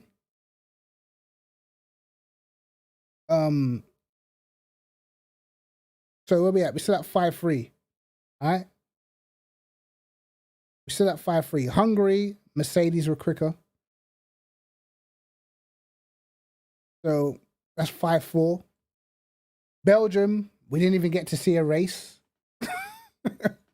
So, you know, it was wet. We really don't know what would have happened, so I'm not scoring that. At Zandvoort, Mercedes was slightly quicker, but Hamilton finished right behind him. But even so, I will give that to Red Bull, 6-4. So, Monza, Mercedes were quicker. So that's 6-5. Russia, Mercedes were quicker. 6-6. Turkey, Mercedes were quicker. So it's now 7-6 to Mercedes, I believe.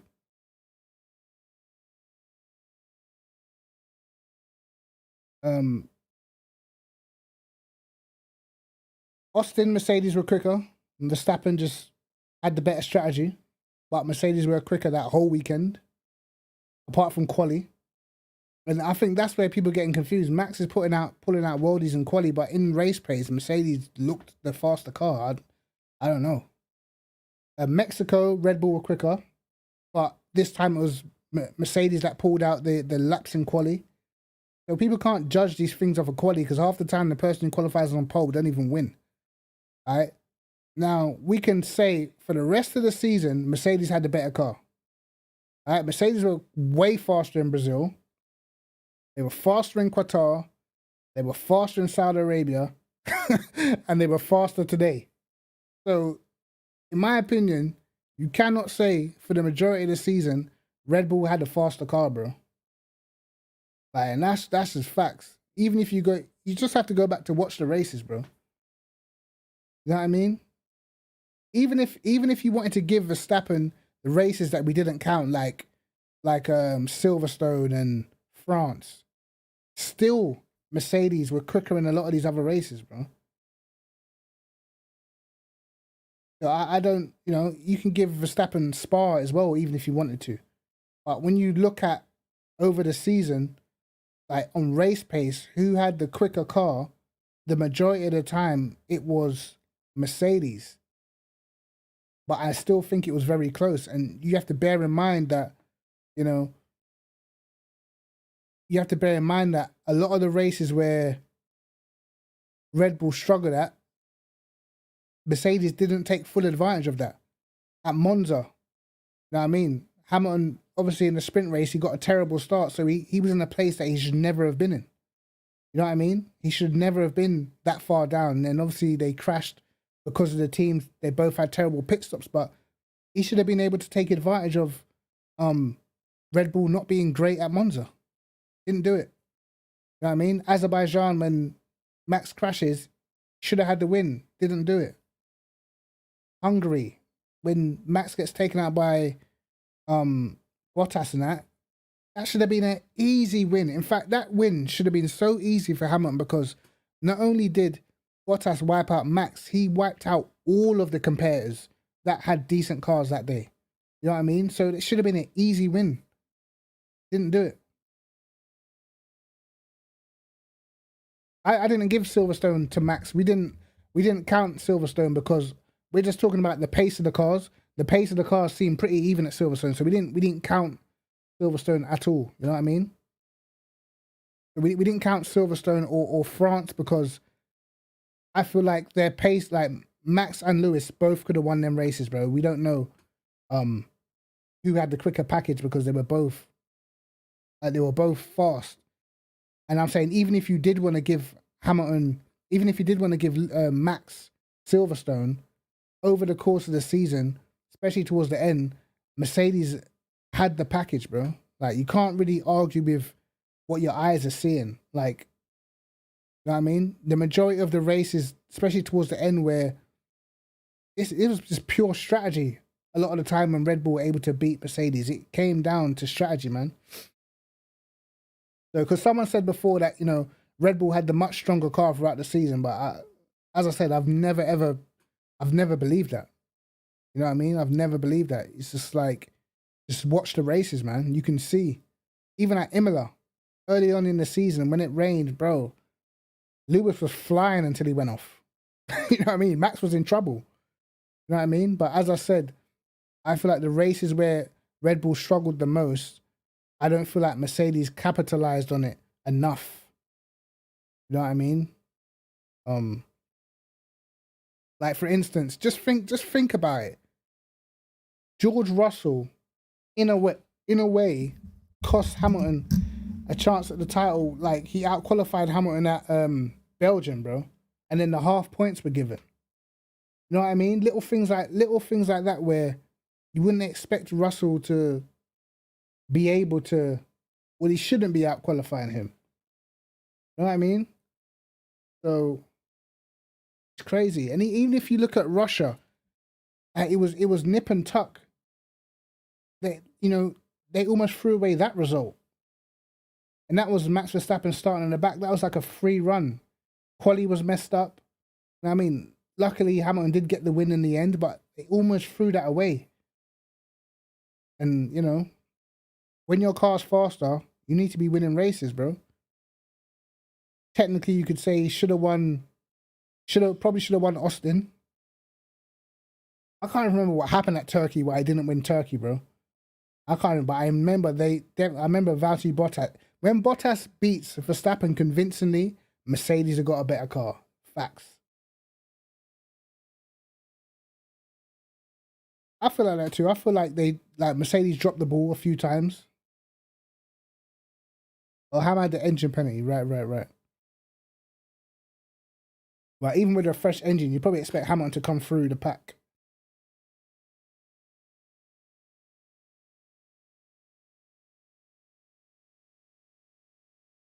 Yeah, I think so too, Kevinus. I think a lot of it was done on the pit wall for sure. For sure. Red Bull were the ones who went aggressive, man.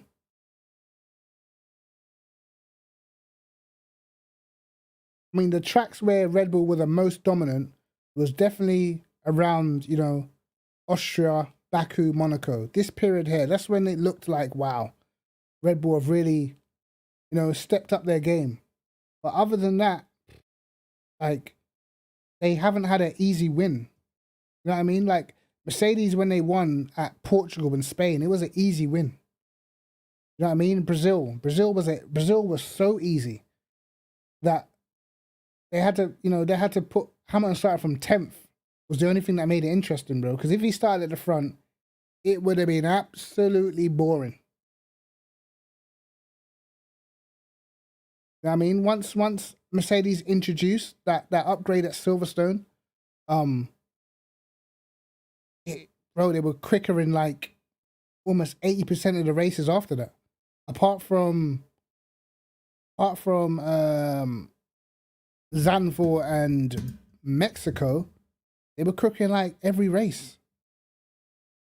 And I'll say Belgium as well, because obviously we don't know what was going to happen there. But after Silverstone, Mercedes were quicker at like almost every single track. So I can't get behind the Red Bull had the better car scenario, bro. I don't think that to be true. And that is why I'm saying, like, on raw pace, I believe that probably like, like Max, a lot of the younger guys, they're probably going to be getting to a stage where on raw pace, they might have the edge over Hamilton, but Hamilton has the experience. And as long as he has a car good enough, he's going to be able to make enough of the difference. But I do believe if Mercedes were like 2 or 3 tenths off of Red Bull on a consistent basis for the whole season, I don't think the championship would have been close. We only have to look the proof of that earlier on in the season when Red Bull did have the advantage.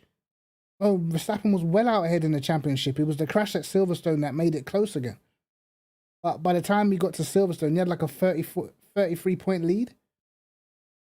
You know what I mean? That's what domination, in my opinion, would actually look like if Red Bull were able to keep the gap between the cars. That's what would end up happening. You know what I mean? People think that the driver can just make the difference nah, bro. The driver can only do so much. You're racing against the best drivers in the world, and you think that a driver is going to be able to just make up 4 tenths a lap on his own throughout a whole race distance? Nah. It's not happening. Yo, Joe, what's happening, man?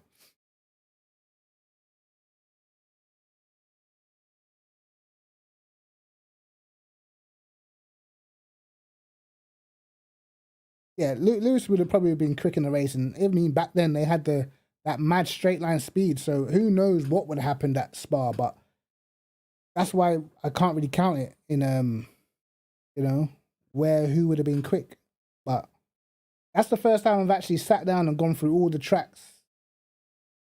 And I think it's fair to say, it was definitely a close battle. But I would say for the majority, Mercedes had the slight edge. And you can see it and that's why I think a lot of these moves you saw by Max Verstappen was out of desperation, bro. To be honest. A lot of the moves you saw from Max was desperation because he no longer had the package to fight on a consistent basis. And if we go back to Silverstone, I believe that crash that Lewis Hamilton and Max had, I believe that was out of desperation because at that time, after the last, he got defeated at 1, 2, 3, 4, 5 races in a row. At that time, the desperation was for Hamilton because he was losing a grip of the championship. You know what I mean? And that's why we saw, in my opinion, that's why we saw the crash.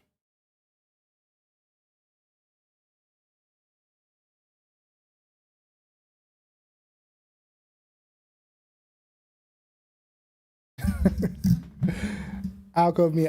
Listen, I don't know, like that. For me, the FIA, bro, have been terrible all season, man. I don't want to see a championship won like that, as far as I'm concerned.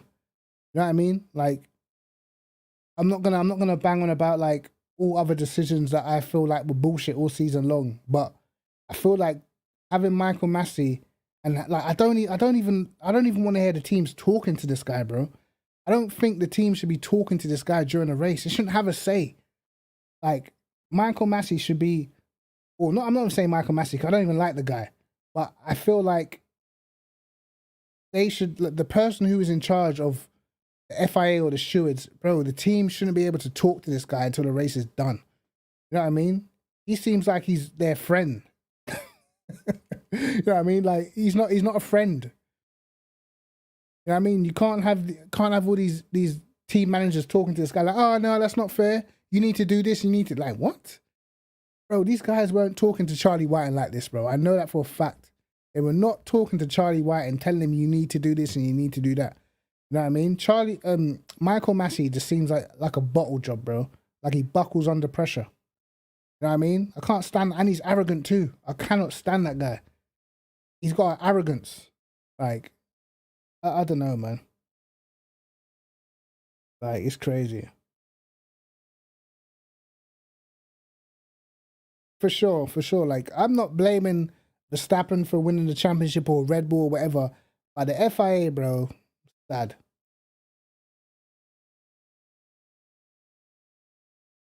Perfect ending to a Netflix series, bro. It's very for me, as bad as this is, right? As bad as this is, the only winner, well, obviously Max Verstappen wins the title, but whether you think the FIA or F1 failed, bro, F1 is the only winner, real winner out of all of this controversy, bro. They're going to be front page news. They're going to be trending. Everyone was going to want to see what happens next season, bro. They're winning. They're loving this. They're laughing.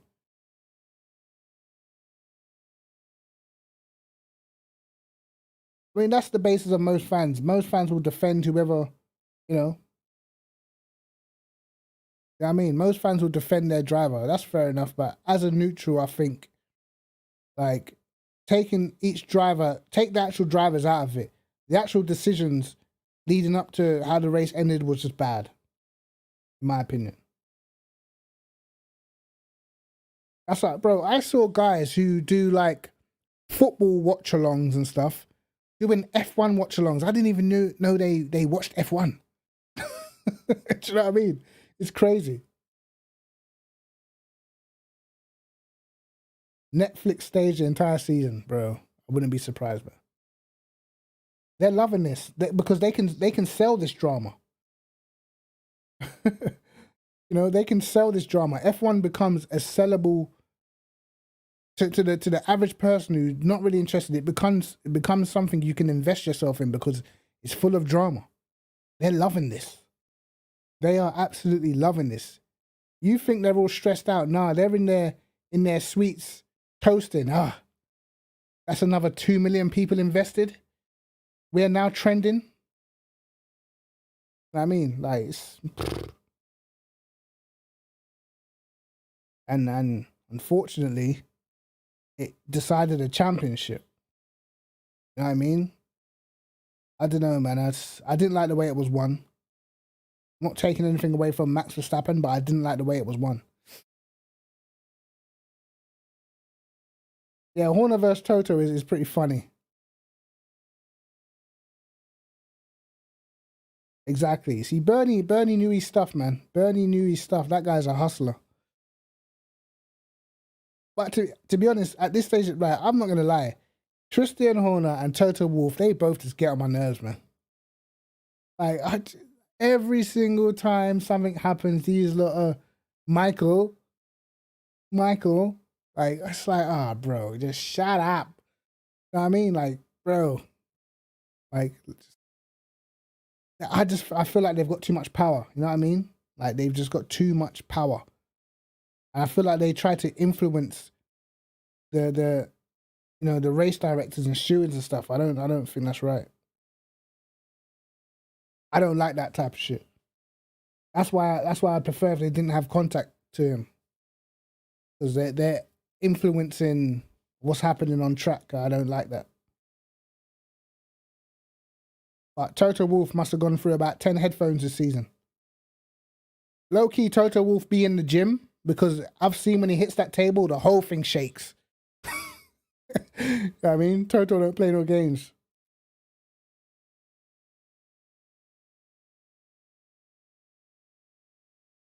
I'm not a Lewis fan, my guy.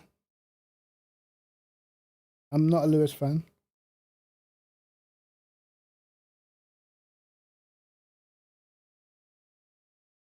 Definitely not a Lewis fan. I'm not really a Max fan either. I'm a fan of Ferrari, so right now I can't talk about anything else because Ferrari are terrible. And they've been terrible for years, so I can just watch it and just enjoy the racing, bro. know what I mean? I'm not really directly a fan of either of the drivers. I just rate them both because they're both fast. You know what I mean? But like I said, like I don't believe a lot of people say, "Oh, Max Verstappen doesn't deserve the championship." I'm not saying that. I personally believe that Verstappen deserves to win the championship overall this season because I feel like he made less mistakes, and you know, if he had more things happen outside of his control that took him out of race wins than Hamilton did. And I think he probably made slightly less mistakes. Even at the end of the season, he got a bit ropey. But I think he made less critical mistakes, should I say. So for me personally, I feel like he deserved to win the championship. I just don't believe he deserved to win this particular race, is what I'm trying to say.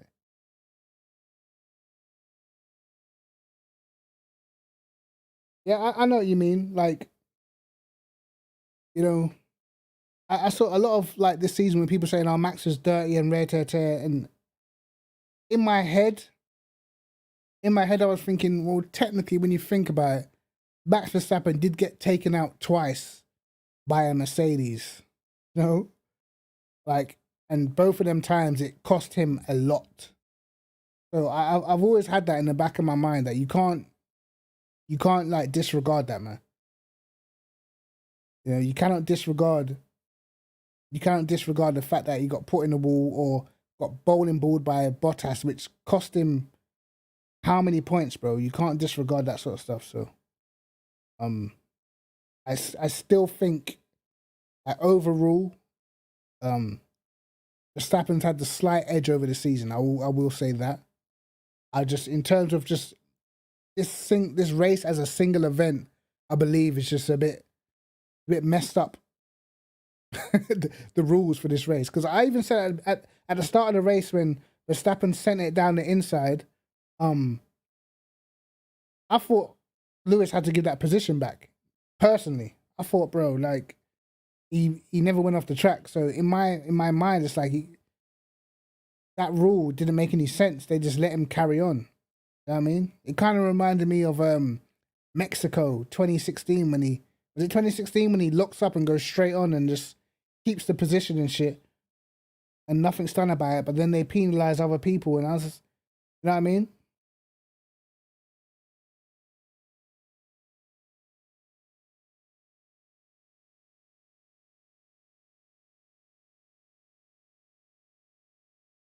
Hamilton was luckier all season. Hamilton, I feel like in his whole career, his luck changed. I used to think Hamilton had quite bad luck at the start of his career, but then I think his luck changed. Hinged on the decision to join Mercedes, I think, and he came into good fortune, I guess. But, you know, you look at the job that Red Bull and Honda have done this season, it's kind of crazy because, like, we were all sure at the beginning of the season, at some stage, Max Verstappen would have some sort of failure down to the Honda engine, and it never happened. It never happened. Every single race he failed to finish was because of a crash. You know what I mean? The Honda didn't break down not once, bro. How crazy is that? Bearing in mind where they were 2-3 years ago, man.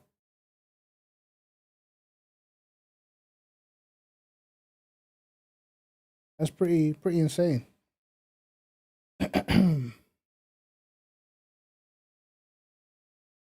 But who knows, man? Who knows, bro? I mean, it was a great season. We've seen two of the best drivers to do it, fighting all season long, numerous battles on track, collisions, controversy. We've literally seen everything we could possibly see in one season. And the only thing that can better the season is if next season we have 4 teams at the forefront, and then we get to see how good Charles Leclerc is. We get to see how good Carlos Sainz is, how good George Russell is. You know, maybe how good Lando Norris is. Does Daniel Ricciardo get on much better with the new McLaren? Bro, these are all things that we might see next season, bro, that I hope that we do see. You know what I mean? Because it will be some championship if all four of these teams have very good cars. And then we will really find out who the cream of the crop is, man.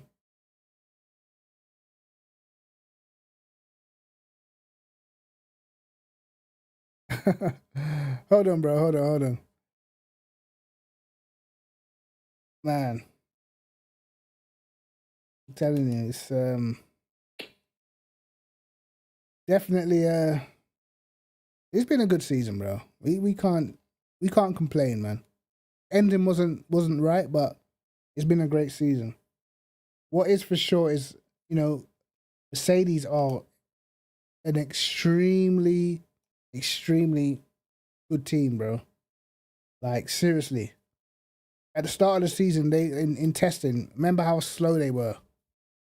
You know what I mean? And by the end of the season, bro, they were comfortably had a few tenths in their pocket in terms of race pace. Emotional? Nah, it's probably my daughter with her makeup messing around. I don't know if I've got glitter on my face. Okay. Yeah, Souls. I've kind of got that annoying feeling as well that someone might just hit the ground running. If any team hits the ground running, I don't want it to be Red Bull or Mercedes, bro. I will say that. You know what I mean, I just want to see someone else. If it's not Red Bull or Mercedes, cool. If Mercedes start off strong, then I think they'll whitewash it because they finish a lot stronger than anybody else.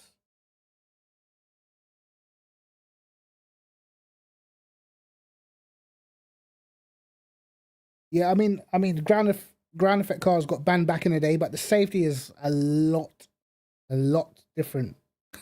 Back then, listen, them guys were brave. Different levels. Like, these cars have got so much grip now, it's just insane, bro.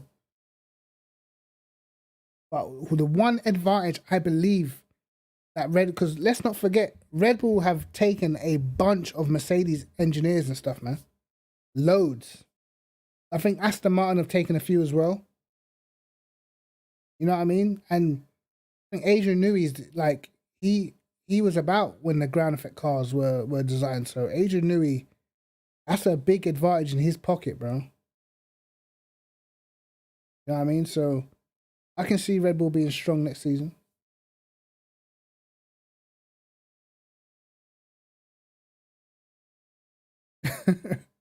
Man, I hope Williams do get it together, man. But let's see. I believe Aston Martin might have a decent car.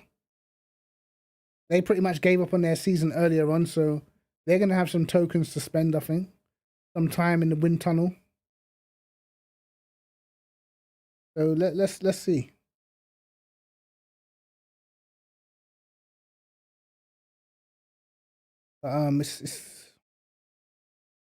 Next season's going to be interesting, man. It's going to be interesting. The whole different formula. It's going to come down to who adapts fastest, man. And what happens if you go into next season and George Russell adapts to the Mercedes way quicker than Hamilton?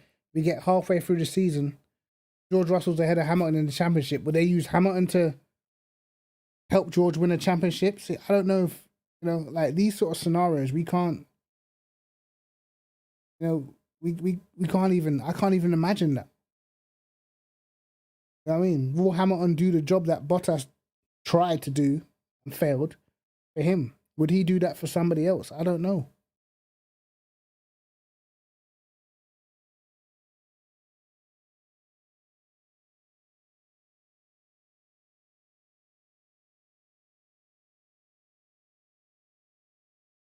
There's going to be a lot of dodgy designs going on, for sure.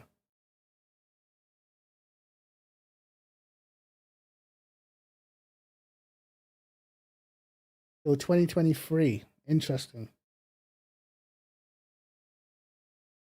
Aston Martin, they tried to make pretty big plays, man. I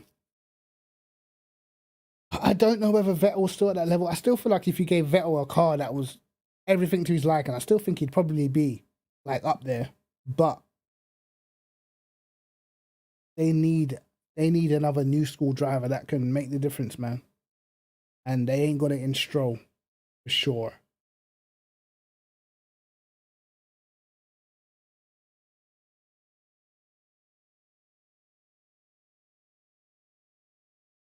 You know, the funniest thing is when I found out that we weren't changing cars for this season like we were supposed to, bro, I was like, oh, bro, I don't even care about this season. I just want it to be over already. How wrong was I? I literally wanted the season to be just done. Like, but to be fair, it's been great. It's been a great season, man. It's been a great. And you know what? There hasn't been many rubbish races this season. You know what I mean?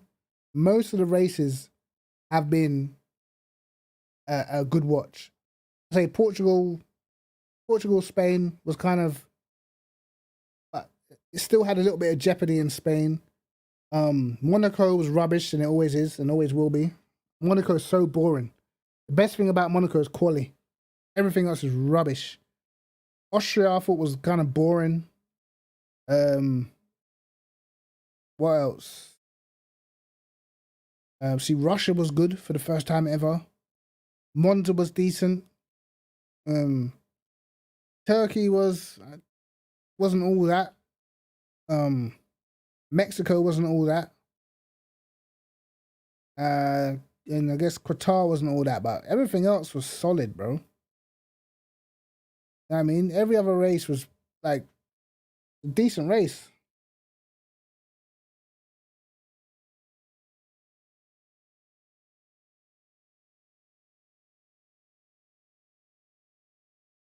I really hope it's close. I do, massively.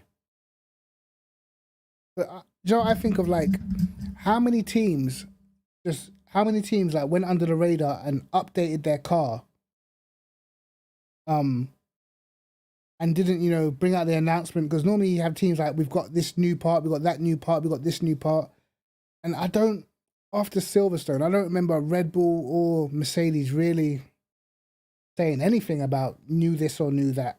You know what I mean? So yeah, it's crazy. Yeah, Paul Ricciardo's a very good race, man.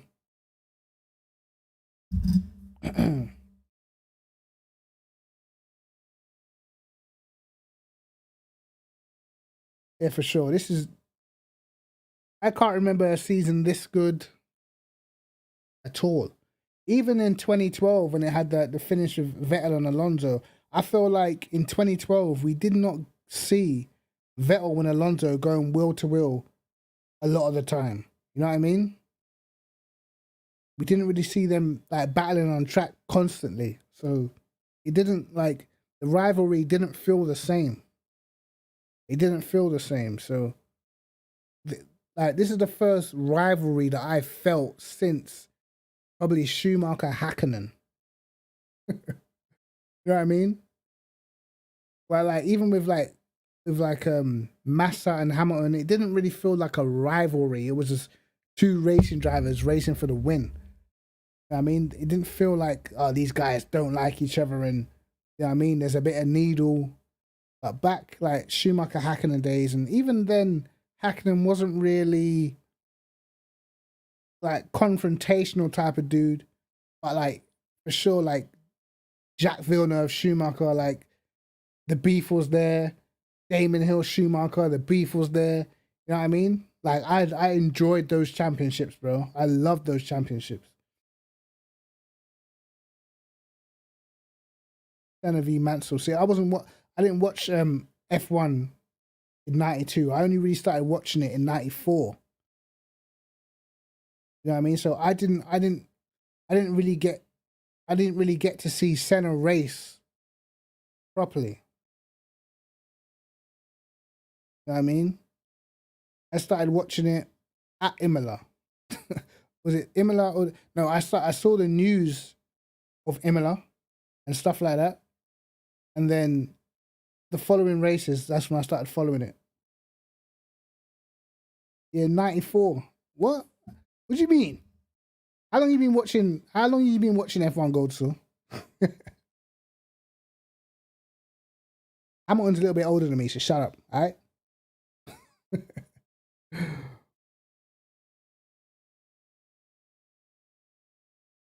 But yeah, bro. And 95, I started following it, and I used to hate Michael Schumacher. No, I watched the rest of 94, and then 95, every race I was watching, bro. Every single race I was watching. I loved the livery of the Benetton, but I just hated Michael Schumacher.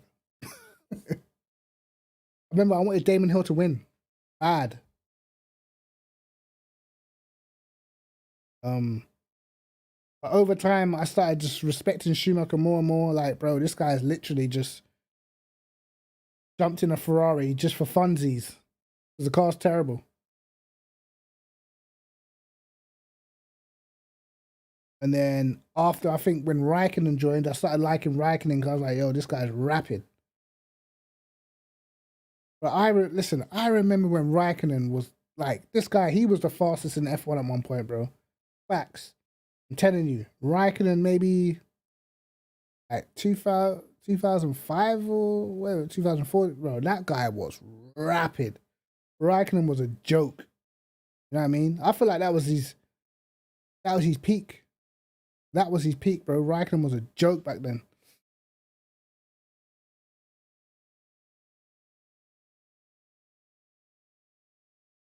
Hey, listen, social media back in the Schumacher Hill Villeneuve. What? Oi. I don't know, that nostalgic feeling of that era, bro. Them cars. Oh man. Telling you, bro. I loved it. I loved like the hatred. I mean, every race, nervous as hell. You know what I mean? And like at the time, just supporting Damon Hill. I just like Schumacher, he just wouldn't go away, bro. He just would not go away. Bro, that feeling of he's just there every time. Like you feel like, Damon Hill is gonna be faster and whatnot. Schumacher's just there. And I'll never, the race where I gave up disliking Schumacher was Spa 95. I think it was in 94, 90. I can't remember. It was either 94 or 95, right? I remember Schumacher, I remember it like it was yesterday. Schumacher started 16th, bro. And it was wet. And by the end of lap 1, he was 5th. And I was like, fuck. And then the track was dry, but then it started getting wet and that. And then Damon Hill could not get past Schumacher Schumacher had dry tires on a wet track and Damon Hill couldn't get past him. And after that, I gave up, bro. I said, fuck it. I gave up. I had to admit, like, bro, this guy's just too good, man. He's too good. And after that, that's when I started finding the respect for Schumacher, bro. That was the first time I had to say, I'm done. I'm done. Like, I can't say anything about this guy, bro. He's a joke. You know what I mean? After that, I just found new respect for him. And then I started supporting him when he went to Ferrari because I always liked the red car. Because I used to like John Alesi because he was rapid, but his car always used to break down.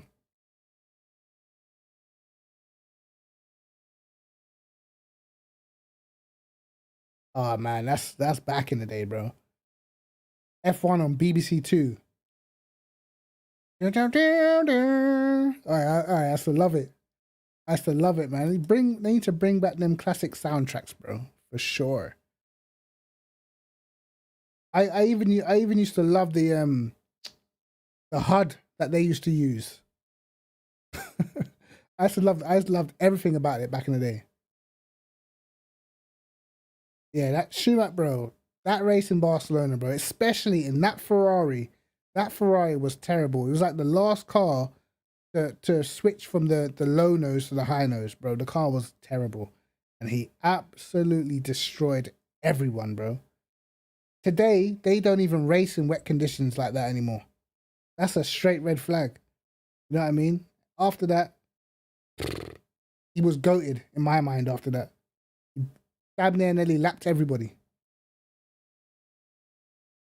And there was one other incident that I thought, like, bro, this guy's a genius. I don't know if you guys have ever seen it, but there was a race at Estoril in Portugal. And I think that race, David Coulthard was gone. He just destroyed it, right? And the track was so dirty offline, like you couldn't really even overtake. It was like literally like a single line round the track because it was just dirty, like dusty everywhere. And for about 4 or 5 laps, like Schumacher was stuck behind Damon Hill. But for 4 or 5 laps around one corner, Michael Schumacher kept going wide to clean up the track in that area. So when he tried the overtake, he could brake in that place. And he overtook Damon Hill in that exact corner. And after that, I was like, bro, this guy's a genius, bro. He literally cleaned the track up himself. I was like, that's crazy.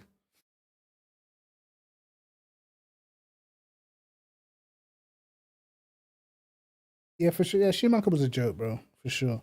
And when you think about it, Schumacher, because at the time I remember like, didn't McLaren wanted Schumacher, but he chose to go to Ferrari because he said it wasn't really about the championships. It was about he wanted to build something from the ground up.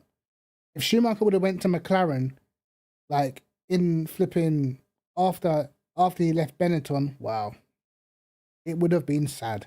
All them years that Hakkinen was rapid for, he would have destroyed it.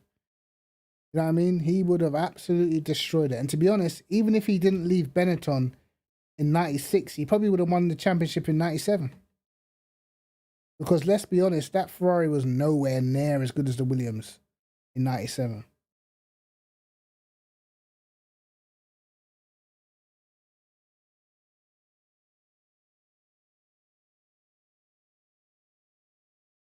I think, like, for me, like, you know, Hamilton did come into the sport straight into a race-winning car. But even though that is true, you have to say that he proved that he deserved to be there. You know what I mean? Like, as much as you can say, like, other drivers had all the other world champions. I've never seen a world champion, apart from Villeneuve, really just walk into the sport straight into a race-winning situation.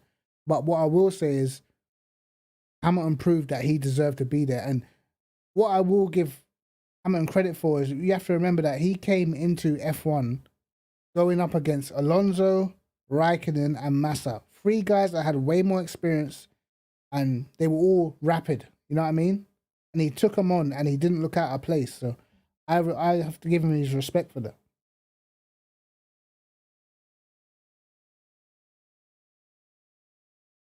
The Williams was great. Adrian Newey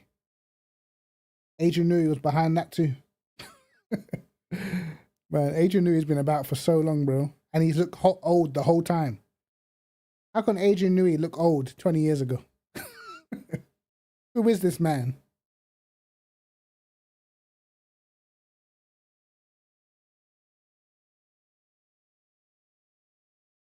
Man. But we got the new school now. We got the new drivers now. As I said before, this is the first time we've had this amount of young talent all in the sport at the same time, around the same age, and all in relatively competitive teams. I'm not going to say cars, but the teams that they are in are they're world championship teams. You know what I mean? They're all in world championship teams. Probably apart from Gasly. But I'm still not too sure about Gasly. Because he had his chance at Red Bull and he flopped. But what I will say is, you know, there's a lot of the F1's looking good for the future, man, for sure. With like Hamilton, when Hamilton came in, it was literally like just him. Then you had when Vettel came in, it was like really just him of the new school guys who was talented. Whereas now it's like loads. You know what I mean? Like 5, 6 guys, man. But hey.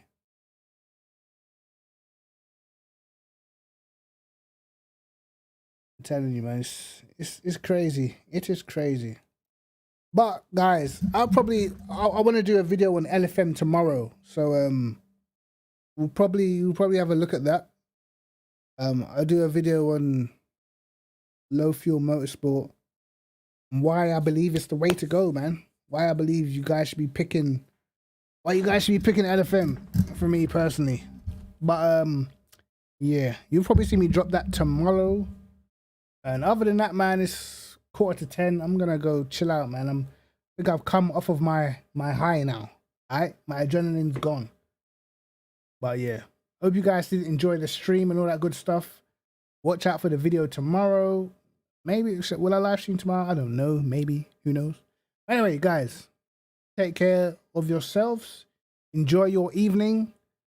And yeah, whether your driver won or lost, let's just agree that it's been an amazing season, man. But anyway, take care of yourselves, man. Peace.